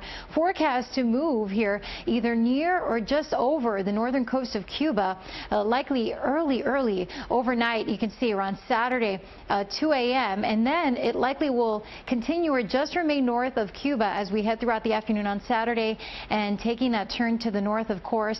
When it takes that turn will play a huge role in just how severe our weather will be, but regardless, we are all going to be dealing with the impacts from this potentially catastrophic Hurricane Irma. Right now, the forecast cone shows Irma making landfall either somewhere along the Keys or southern Dade County as we head into Sunday morning, and thereafter moving northward up the state of Florida, likely a Category 2 as we head into Monday early in the morning around 2 a.m. Could be near Melbourne, and then continuing to pummel parts of the Panhandle, and also heading into parts of Georgia here, potentially a tropical storm by Tuesday, depression by Wednesday. Pretty much all of the southeastern United States dealing with this massive hurricane, and this high threat for hurricane force winds is pretty much across the southern half of the peninsula. And as we take a look at the models, now I'm really concerned. I don't want you to focus in on the fact that it is slightly shifted to the west, because as you all know, we've been seeing these models shifting left and right with every run. And we do not want you to let your guard down or be misled or think that, oh, well, all of a sudden maybe it's going to make landfall a little bit more to the west.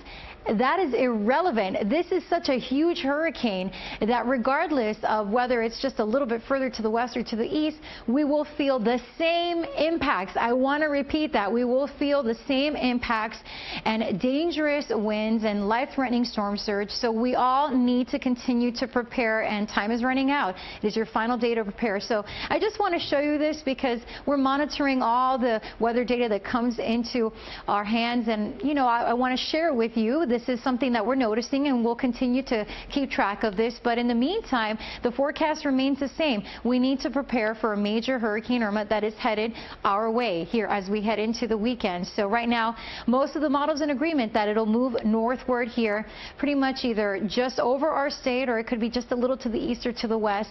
But again, that does not matter in this case, as it is such a massive hurricane and the effects will be far reaching out from the center. Hurricane warnings continuing across Turks and Caicos, the Bahamas, and northern Cuba. We are in a hurricane warning currently, as well as hurricane watches extended across parts of the Gulf Coast Coast and the East Coast northward from our area, and we're going to likely continue to see more of those watches and warnings across the entire state. Really, storm surge warnings and watches in place for us, and now also extending northward along the Gulf Coast and the Atlantic Coast. So hurricane warning, what does that mean? Hurricane conditions are expected in the next 36 hours. The worst weather will likely be tonight, but especially as we head into tomorrow and Sunday and Monday. Yes, this is unfortunately looking like it'll be a long duration event, because as our friends and meteorologists at the National Hurricane Center have informed us throughout the morning, it is looking like Irma will slow down, and that is not good news for us, all right? So that means the potential for extreme winds, life-threatening storms such flooding, heavy rain, and yes, the risk of tornadoes. So as you're preparing this final day, make sure, of course, that you have your hurricane supply kit with any medication that you may need here over the next 3 days. I would say prepare for at least a week or more, as power will likely be going down. Top off your gas if you can. Make sure you know where your batteries, your flashlights, or radio is. Keep it all in one spot so it's just easily accessible when you need them and the power does go down. Put up your shutters if you haven't done so already. Board up your windows. Secure boats. Bring in any loose outdoor objects, patio furniture, trash bins. Put it all inside. All of that can become dangerous projectiles as we deal with these tropical storm force and hurricane force winds. Final preparation should be completed by tonight. By tomorrow morning, everyone should be hunkered down inside and seeking shelter. And also, you should have a plan for where your safe room is in your home, meaning what is the safest area, the most sturdiest area in your home, where if the weather deteriorates and you have, let's say, the core moving right over you, or the winds really increasing and threatening your home, and also any threat of tornadoes, you know where you're going to be headed, whether it be the bathroom or the closet. And that's something that you should really plan with your family now ahead of time, before we start to see our weather conditions go downhill as we head into the weekend. Right now, with more on our local impacts, we do have meteorologist Dave Warren. Yeah, talking about the rain here, with the very heavy rain expected depending on the track. This is a large swath of very heavy rain will continue to move through the area. This will all come down in a short period of time, so maybe over 10 to possibly 20 inches of rain. That's why they're lowering the water levels in hopes that this will not cause too much of a problem, but I think it's a little too much rain too fast could easily cause flooding, along with the wind and the storm surge. Storm surge is something separate than this. This is that wind-driven ocean and the water and the waves that cause flooding along the coast. Now, this is a computer forecast. It's new this year. Comes in from the National Hurricane Center, and it does show that we say it's low, but that means a low water level compared to other areas. So low being 5 to 8 feet. That's still cause of concern, because that's just water that's sitting on top of the ground there. That's 5 to 8 feet, waist level or even over your head. So depending on how the storm sets up and how long the wind will stay with that east direction, we could see more flooding here. Now, this is in Broward County. You get into Miami-Dade, and the area increases a bit because of the land a little lower, and we're up to a medium now, but you really run into problems farther south towards Biscayne Bay. And this is south of downtown Miami, south of Brickell, over towards Coral Gables, Pinecrest, south on Route 1 there. You see that area turn to red because this is a low area. This is the big concern for storm surge right off of Biscayne Bay, 7 to 10 feet, and that goes well inland just because of the lower elevation there. And with that strong east wind expected ahead of the storm, that could be a big problem. So a lot of the evacuations happening along the coast and in inland here is this area, because these zones take this into effect. The storm surge will go down through the Keys and around the Florida Peninsula. That wind direction will actually change and work that could change that, bring that water back from the northwest as the storm continues to push north. Now, speaking of the winds, continue to prepare, even though despite the change in forecast, if there is any, that's such a huge storm that no matter where it hits across the peninsula, everywhere we'll see hurricane force wind. Tropical storm force wind arrives overnight Friday to early Saturday. That's when the wind starts to pick up about 40 miles an hour.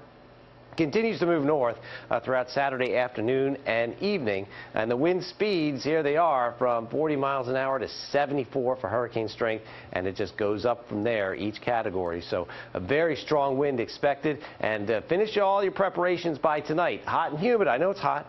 stay cool, drink plenty of fluids, and then get inside overnight tonight. As these gusty showers develop, the wind will just continue to increase and could be as the rain squalls increase. And we'll see hurricane force winds overnight Saturday. Biggest impacts very early Sunday throughout the day as that landfall likely as it moves south to north.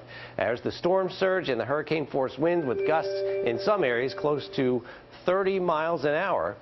So we continue to watch 3 hurricanes. And what happened recently is Hurricane Jose, the latest hurricane hunter, came through and saw that the wind was now 150 miles an hour. Track of this, unfortunately, right near where Hurricane Irma tracks. So we're watching for that as it continues to move north, and it might just spin around. We'll watch this one closely here once Irma moves out. Live picture, Lauderdale by the Sea, trying to fill some sandbags there. Hopefully they're not moving into the evacuation area because temperatures are into the upper 80s. And here's the latest advisory that we have. Just came in from the National Hurricane Center. We have the wind at 150 miles an hour, still moving west-northwest at 14 miles an hour. That pressure is 927 millibars. And the track, this is the latest updated track, continues to move close to the coast. This might have a little impact on it, but there's that sharp right turn.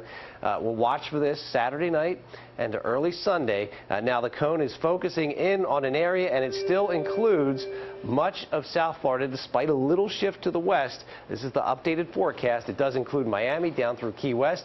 The size of this storm, certainly we will see hurricane force winds developing early Sunday, continuing throughout the day Sunday. It moves north throughout to Monday as it weakens, but this is expected to go right up the Florida Peninsula there, up through Daytona Beach, and then to a tropical depression. So that is the updated track. Certainly changes nothing. The intensity is still high, and it will continue to move through the area. So in the meantime, continue to prepare. Temperatures are into the upper 80s. I know it's hot, it's humid. There'll be a few spotty showers moving through, but we'll look at all this new information and continue to update you throughout the day. And Dave, is that any different than what we saw at the 5 a.m. advisory? Have we seen any shift? It looks like it might have shifted a little bit further to the west. Is that correct? Did shift a little to the west, yes, but that area still includes all of South Florida. It's a huge storm. So we want to look at where the center of the storm might be, and that could be anywhere in that cone, which includes all of South Florida. So it really doesn't change anything. Yeah, we've been hearing that since the beginning. This is such a big storm. It's wider than the state of Florida. So the shift to the left may sound like good news, but in reality, we're still dealing with a major hurricane. And, you know, this concern about storm surge, in many ways, it's a new issue because we've had storm surge in the past. Hurricane Andrew, for example, in Wilma.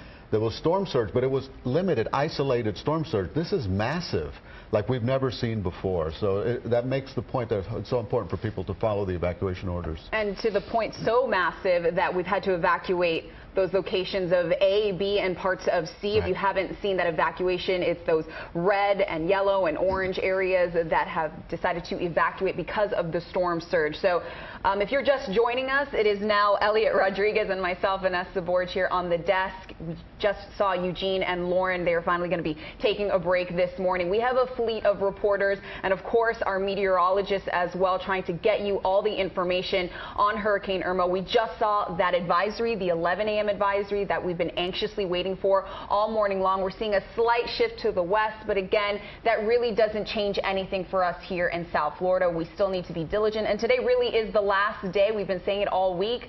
Our chief meteorologist all week, Craig Setzer, has been saying today really is the last day that you can get all those preparations done and then evacuate or just hunker down where you're supposed to be and riding out this hurricane. All right, speaking of riding out this hurricane, or actually getting out of town is better put, in the Florida Keys, people have been told to just get out. We've been hearing that for several days, but there were some gas issues. Let's check in right now with CBS 4's Ted Scouten, who's in Marathon. Ted, are you about the only ones left there in the Keys or not? Well, there's a few crews left here in the Keys still, but most of us are all going to be moving out, going up into the mainland as the storm passes, because we're heeding that advice as well to get out of the Florida Keys. Today was kind of the hard sell from emergency managers here in the Keys. They want people to get out. They notice the shifting models.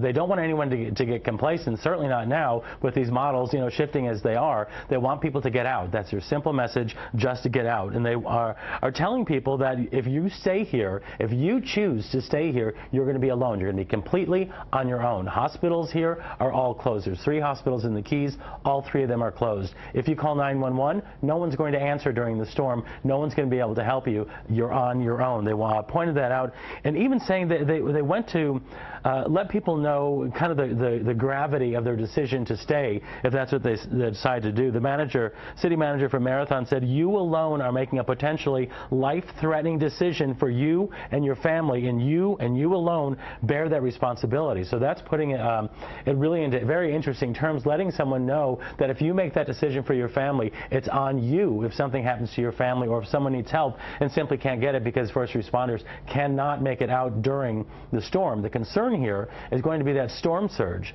The Keys are from 3 to 5 feet above sea level. That water, as we've been talking about with storm surge, that can be pushed by the wind and just go right over the islands, covering the islands. Of course, the water will recede, but that water is very strong, and it'll be very difficult for anyone who remains here, and certainly no one's going to be able to go out and help anyone. They're also talking about what's going to happen afterwards. Because of the expected destruction in Miami-Dade and Broward and most of Florida, or in a lot of parts of Florida, it's going to be very difficult to get supplies down here to the Keys, and so it could be days, weeks that people would have to go without having supplies. The Monroe County Emergency Management Director said, if you're in the Florida Keys and you think that it's the right thing to do to stay behind, you will have no resources for a long period of time. We're talking days or weeks, because think about it, that's going to disrupt trucking. So if they need to get something through Miami-Dade or Broward and get it here to the Keys, it's going to be very difficult if there's road problems, not to mention if a bridge is washed out here in the Keys, that cuts off the rest of the Keys that are on the other side of that bridge, so they won't be able to get supplies to them. He also said, you know, if you think this is going to be one of those storms where 2 days after the storms we're going to be handing you a bottle of water, that's not going to happen.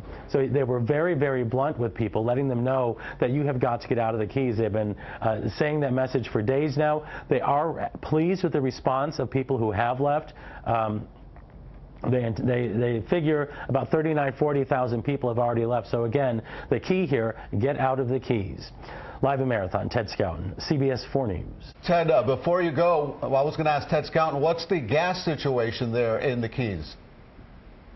All right, we lost Ted Scouten. Let's go to these live pictures right now from the Robert Morgan Educational Center in southwest Miami-Dade, where they are giving out sandbags. And take a look at the crowd there. People with umbrellas there to guard themselves from the sun or if there's any sprinkle of rain. It seems like a nice day today for people to prepare, and that's what they're doing, getting sandbags.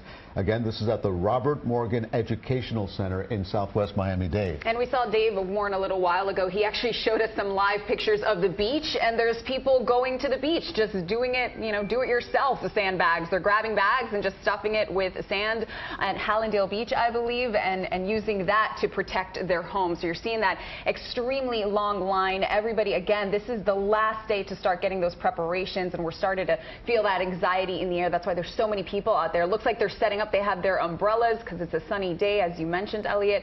So long lines for those sandbags and long lines in general. Earlier this morning as I was driving into work, obviously bulk pickup for garbage will not happen today. So there was a huge line right by FIU, that dump right by FIU. Everybody, again, doing those last-minute preparations. So anticipate the long lines if you are planning on doing any one of those last-minute preparations. And Vanessa, we're just getting this new information that North Miami Senior High's shelter is now at capacity. So that brings the number of shelters in Miami-Dade County that are filled to capacity, cannot take anybody else, to 5.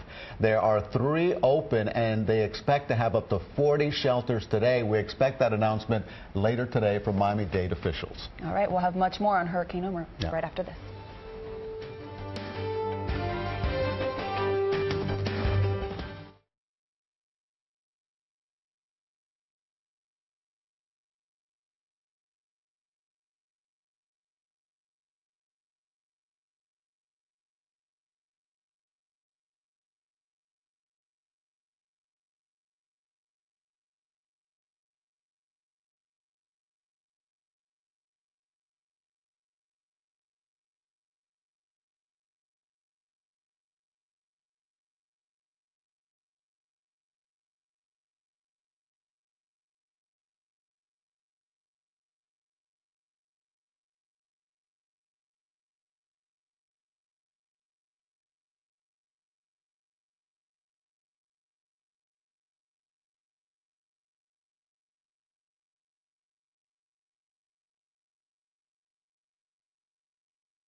It is now 11 a.m. on this Saturday morning. I'm Elliot Rodriguez, joined by Vanessa Borge. We are monitoring Hurricane Irma. This is a massive storm that all the forecasts are in agreement. This storm is going to go up the Florida Peninsula, whether it is a little bit to the west, a little bit to the east. We don't know exactly, but we do know it is going to make its way up the state of Florida. And 11 a.m., that new advisory came out just before we went to break, so we want to get a little bit more detail on that advisory. And for that, we have meteorologist Lisette Gonzalez here with us. Lisette, what can you tell us about the new 11 a.m. advisory? We did see a little change, a little shift to the west in that forecast cone. However, I'm concerned that this may lead you all to believe that you don't need to go out and take care of all those final preparations, that maybe the trend is that it's going to move westward. No. We want you to continue to prepare, because regardless of whether the center of Irma makes landfall a little bit further to the west, a little bit further to the east, the main thing that you need to be aware of is that it is headed our way, and it is such a massive hurricane that it's irrelevant where the center is, because the impacts are well out from the center. And as we take a look at the latest advisory, we'll show you it's still a very dangerous Category 4 hurricane. Max sustained winds of 150 miles per hour, and it is moving west-northwest at 14 miles per hour. It could be moving just north of or along the coast here of Cuba as we head into tonight and overnight into tomorrow morning.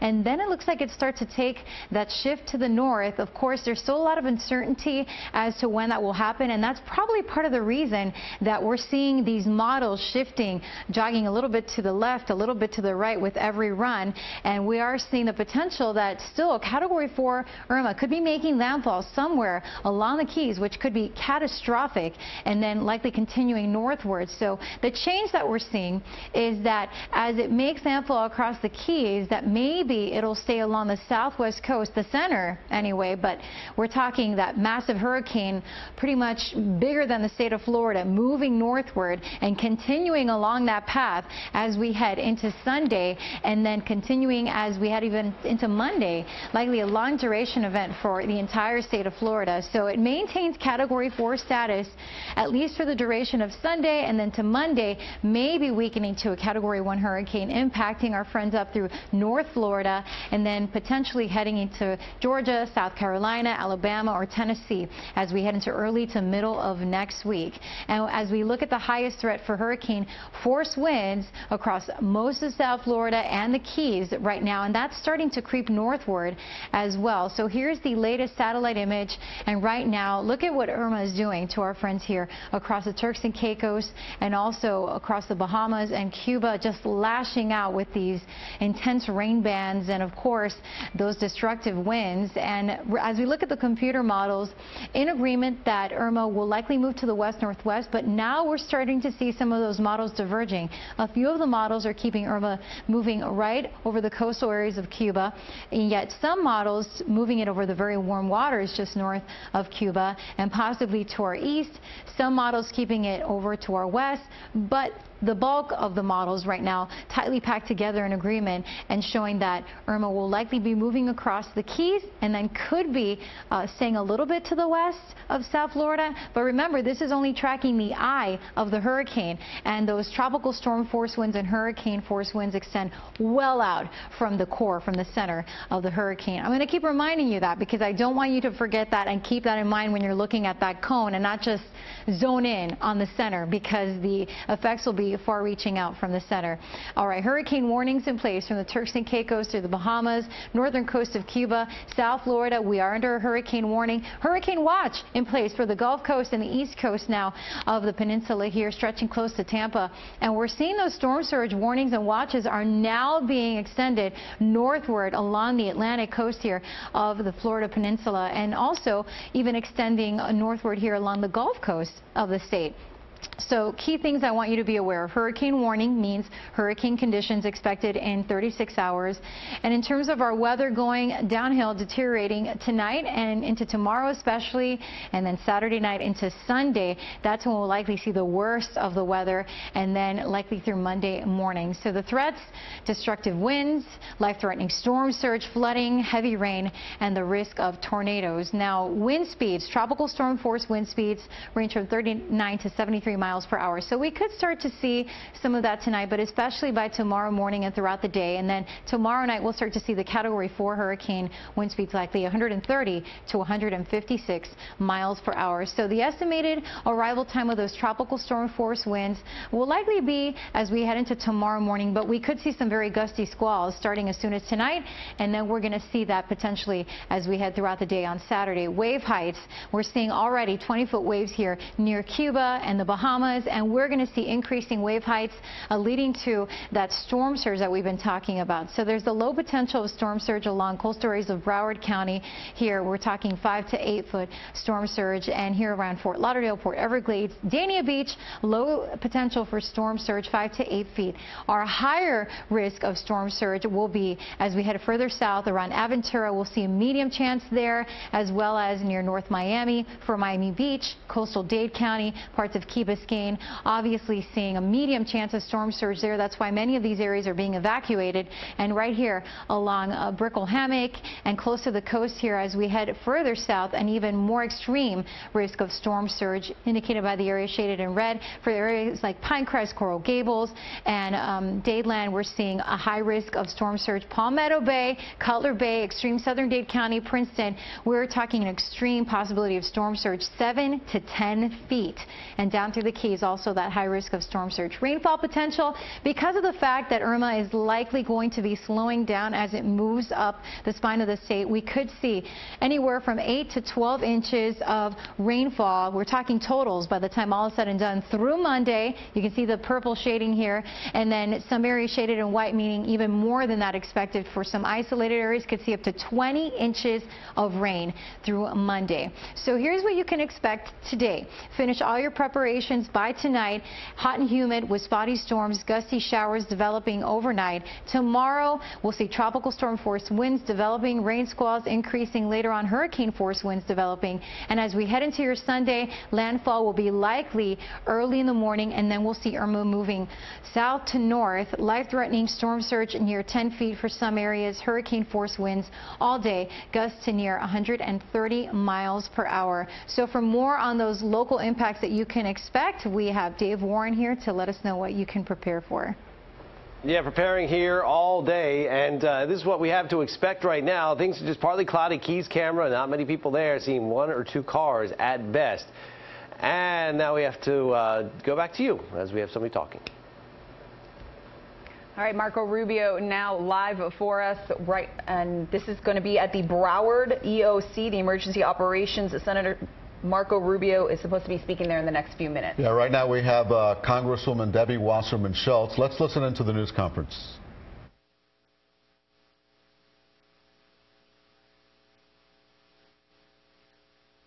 All right, we're having an audio problem. I mentioned earlier at the mayor's press conference that we are working very closely together at the local, state, county, and federal level. We know how to handle hurricanes. We have been through very difficult experiences with our storms all the way back to Andrew, and then Wilma, and Matthew in the northeastern part of the state. And we have really made every effort to not only, as I mentioned earlier, pre-position the supplies and the machinery and equipment that are going to be needed to make sure that in the aftermath of the storm we can help people with recovery. But we also are focused on making sure that everyone within the sound of our voices is prepared and getting ready. The window is closing. Today is the final day. We are in the final hours in which you should be getting your homes ready, getting yourself to a place where you will be safe, and looking out for our neighbors and friends who may not be able to complete their storm preparations by themselves. This is the time that we should be looking out for one another. We need to make sure that we are all prepared with 3 to 5 days of food and medicine and any provisions that you will need to ride out this storm, because it is imperative that people understand that if you are not in an emergency situation following the storm, we need our first responders to be able to take care of people who are in an emergency situation and to be able to clear the roads of debris and make sure that folks who have left the state and evacuated and that our National Guard and our first responders are able to get down here and get to people with the supplies they need.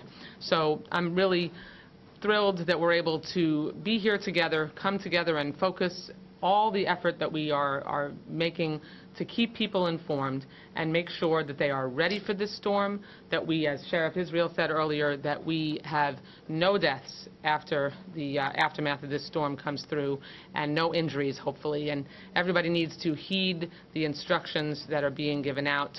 Go to floridadisaster.org or browardcounty.gov or miami-dade-county.gov so that we can make sure that you have all the information that you need. And it's now my pleasure to introduce our United States Senator for the state of Florida, Marco Rubio. Thank you, Debbie. Thank you. And so a couple points. Obviously, agree with everything that's was said. Your authorities here in Broward County are doing a phenomenal job. And the first thing I want to say is, and they know this, how important Broward County is to the state of Florida, and particularly to the southeast part of the state. You know, all of the state's fuel supply for the southeast region of the state come right here through your port facilities. And so being cooperative with all of your authorities here is critically important to ensure that before and after the storm, those supplies are there, because as you're already learning, that's the lifeblood of so much of what goes on in our community. So we're just grateful for their professionalism and the hard work. Now, here's the message, and I think talking about after the storm is going to help you understand the urgency before the storm. First of all, this storm is unprecedented. When they say in its size, think about it this way. Most of the storms that we've lived through have hit a community. They hit Miami, Fort Lauderdale, they hit Orlando, potentially they go somewhere else. This storm is going to impact virtually every major metropolitan area in the third largest state in the country. So if you live in Tampa, if you live in Orlando, if you live in Fort Lauderdale, if you live in Miami, if you live in Jacksonville, if you live anywhere up the East Coast and significant portions of the West Coast, not to mention the Southwest, this storm is going to impact you. So just the sheer volume of people is a challenge that really has no precedent. I say that not to scare people. I say that for the following reason. After a storm, we are all going to expect assistance to come. There's a challenge with that. A lot of that assistance is outside of Florida. Unfortunately, the way it worked out, it happens to be staged, for example, in the case of FEMA, in Alabama and in Georgia, states that themselves are going to experience tropical storm force winds. Those supplies can't even get on the road until those winds have cleared. Then they've got to confront the traffic situation that they're going to have. In addition to whatever's on the roadways, you're going to have a lot of people who have heeded the warnings and left southeast Florida or left the southern part of the state deciding, I'm going to turn now and go back home. So this is a real challenge, and I say that to you because while we tell everyone they should have 3 days supply of food, medicine, and the like, if you can have 4, 5, or 6 days, that is even better, because we've never faced something of this magnitude in terms of logistically getting here. And then the volume of people. And by the way, this is the same for power, right? All those restoration crews are also positioned north of us. They too cannot get on the road. And so what we potentially face here, and that's what we have to prepare for, right? We're hoping that this thing, isn't as bad. We expect that it's going to be pretty significant.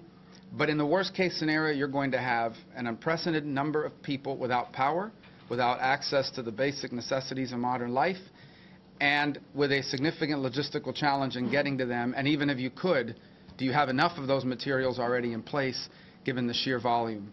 And that's why it is so important that people take adequate preparations. That's why it's so important, the National Hurricane Center, the National Weather System of the United States, the Weather Office, has this phenomenal thing called the P-Surge map. It's going to show you at very distinct levels, block levels, whether you are in a storm surge threat. And Broward County was one of the leaders in the state early on in calling for those evacuations. Very wise, because storm, you can hide from the wind, but you cannot hide from water. And at 2 feet, water is floating your car. Anything above that starts to threaten your life.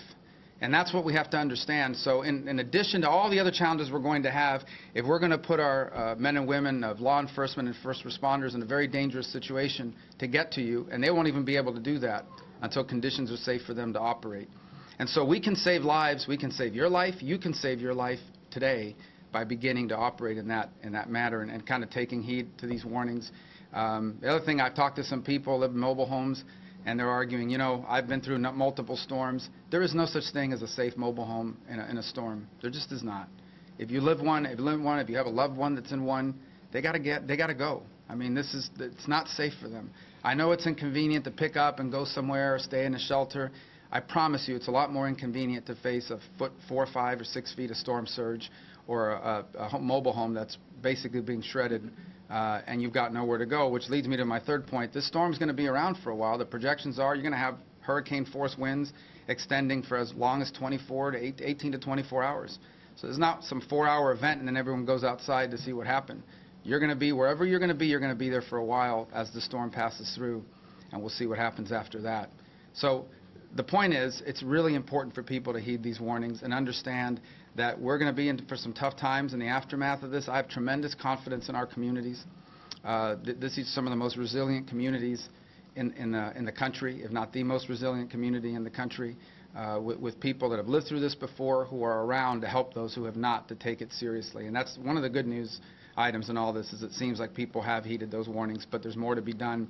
On that point, we've had some isolated reports, and perhaps the Congresswoman and others have as well, and we want to reemphasize this because I know the signal of some of these broadcasters reach as far as into Palm Beach County and into South Dade and into other areas. We've had some isolated report about people who are in this country, undocumented, illegally, whatever, afraid to come out and come forward because they think somehow they're going to get wrapped up in an immigration problem. We asked the Department of Homeland Security 2 days ago to issue a statement like what they did in Texas, and their statement was this: to the extent that you see them operating, they're here to help and assist your sheriff and other law enforcement, if asked, on search and rescue. They're not going to be checking what's your status in the country. They're not going to be checking your ID. Your local law enforcement is not going to be arresting you at a shelter because you don't have documents. We're in the life-saving business right now. That's what the focus is on. Please, if you are in this country illegally or you know someone that is, their status should not be the reason why they're not leaving their home, they're not seeking assistance, and they're not going to a shelter. And I can't emphasize that enough. We would hate to see people lose their lives or their children and families be put in harm's way because they are afraid to come forward. We're not focused on that, right? We're focused on saving lives, and people need to understand that. A couple more points for people that are thinking about some of the complications in the future. Even if the airport towers are functional, even if the airlines are ready to fly, we can't have commercial flights until we have TSA agents.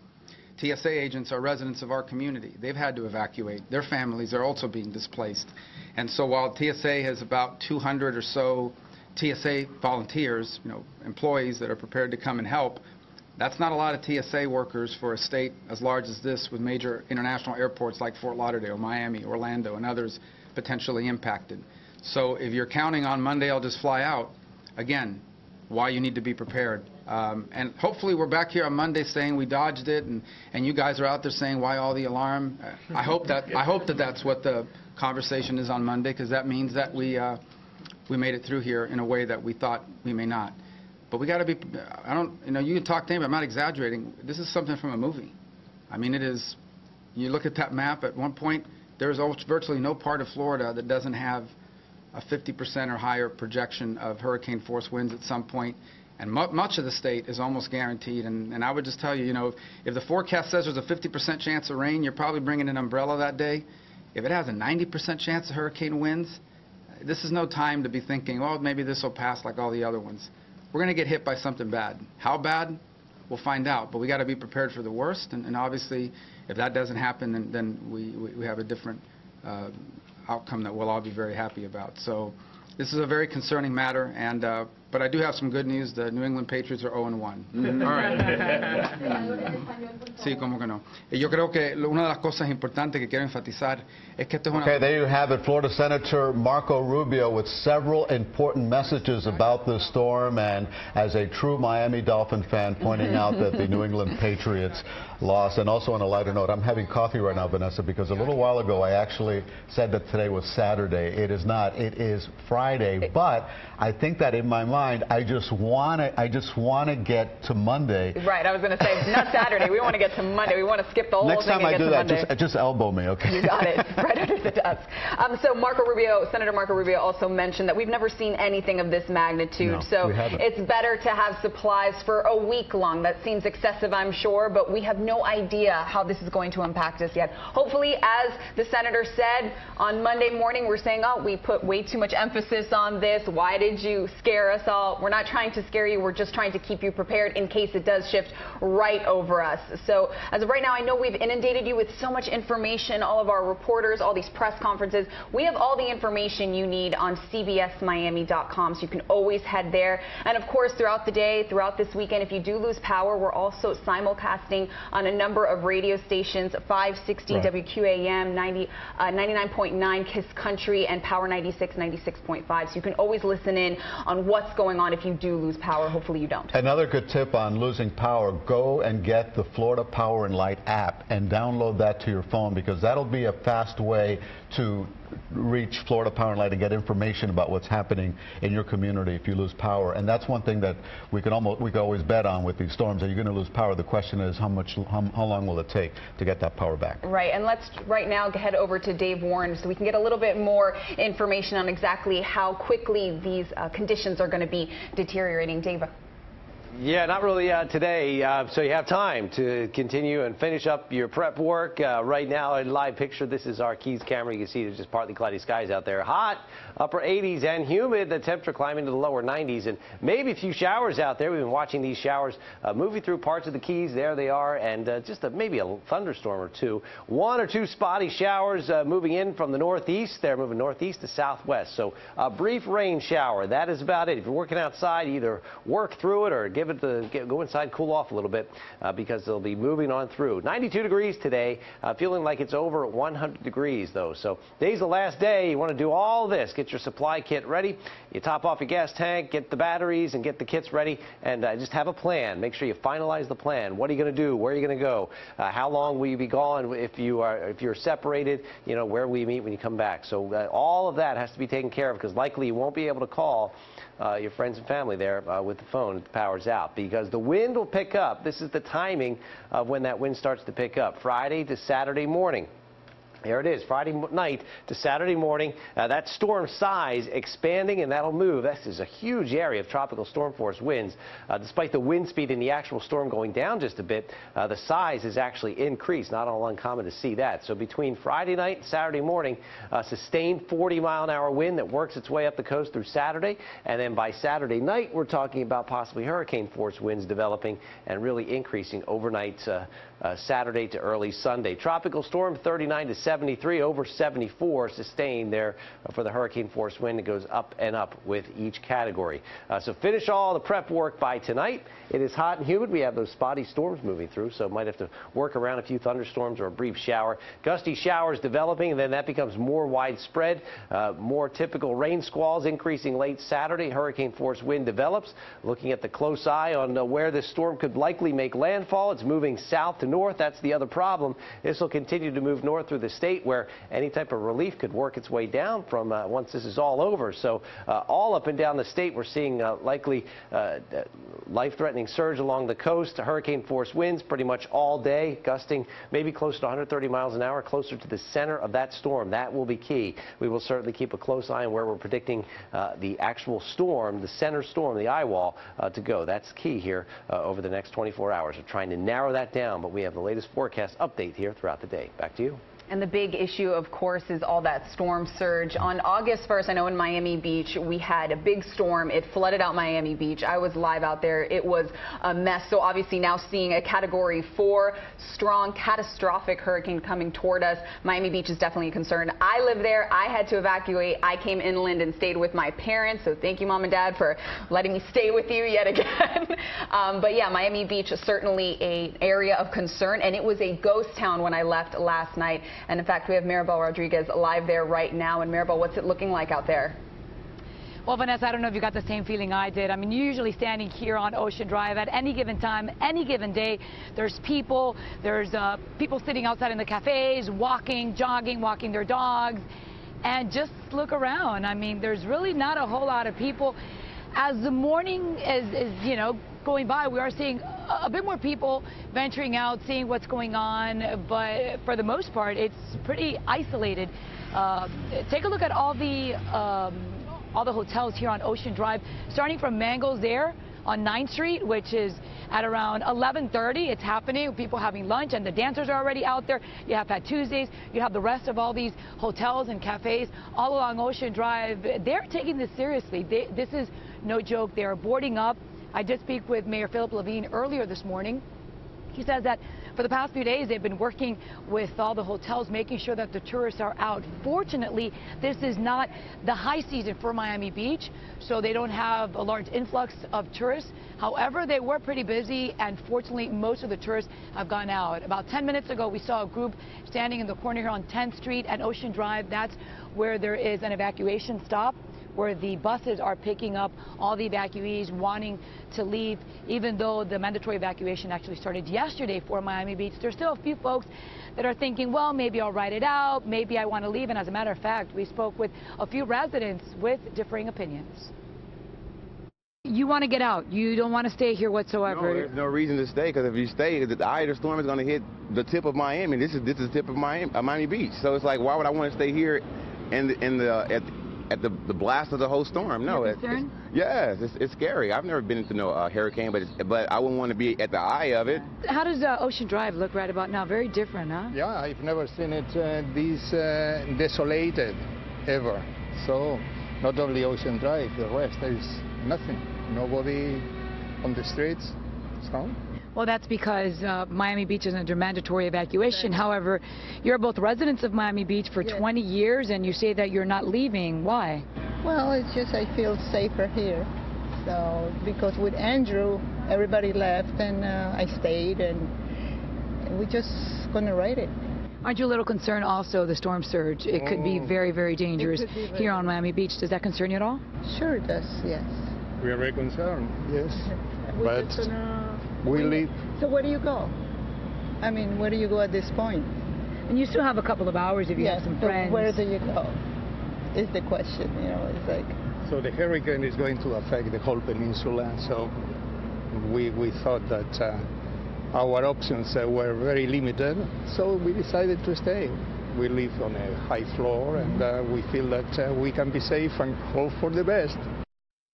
Hope for the best, that's what we're all hoping for. However, Mayor Levine says that is not a good idea, even though you do live on a high rise. A lot of the buildings here on Miami Beach, what they will be doing is most likely shutting off power, shutting off water, sort of an incentive for the residents to move out. So if you do stay there, you have an emergency, rescue crews will probably not be able to go up and help you. Officials say they're not going to be putting the rescue personnel in harm's way. The mayor also talked about all these pumps along with all these generators. They brought in more than 24 of them. He says they're along Miami Beach. However, because of the storm surge they're expecting, he says that they may not even help. So they're very concerned about the storm surge. That is why they want all the residents here, all the tourists of Miami Beach to get out. He said, this is probably the first time that I'm telling everyone to get out of Miami Beach. He said that to me this morning, and it's true. And by the looks of it, people are heeding the warning. They're getting out as soon as possible. The people that are here, they're just, you know, putting up some finishing shutters and picking up whatever they can, and just, you know, hope for the best. And I heard you all say earlier this morning, or just a little while ago, that you're just hoping and just wanting Monday to get here. But I just think that we just have to take it back a minute and just breathe, because we have been out covering this already for a few days. So we're very submerged in this. And I have been noticing some anxiety from people in the line for the gas. And we just need to be mindful, be courteous to others. And, you know, we're all in this together. Your life is very important, but also, you know, taking care of your neighbors and making sure your family's okay, and yourself is extremely important. One more thing, I'm just remembering the garages. The mayor said if you're evacuating the beach, which you should be, and you're leaving your vehicle here, all the garages on Miami Beach are open. You can park your car there, higher ground, and they will be safe. So that's an option. If you're concerned about your car, go ahead and leave it in the garage.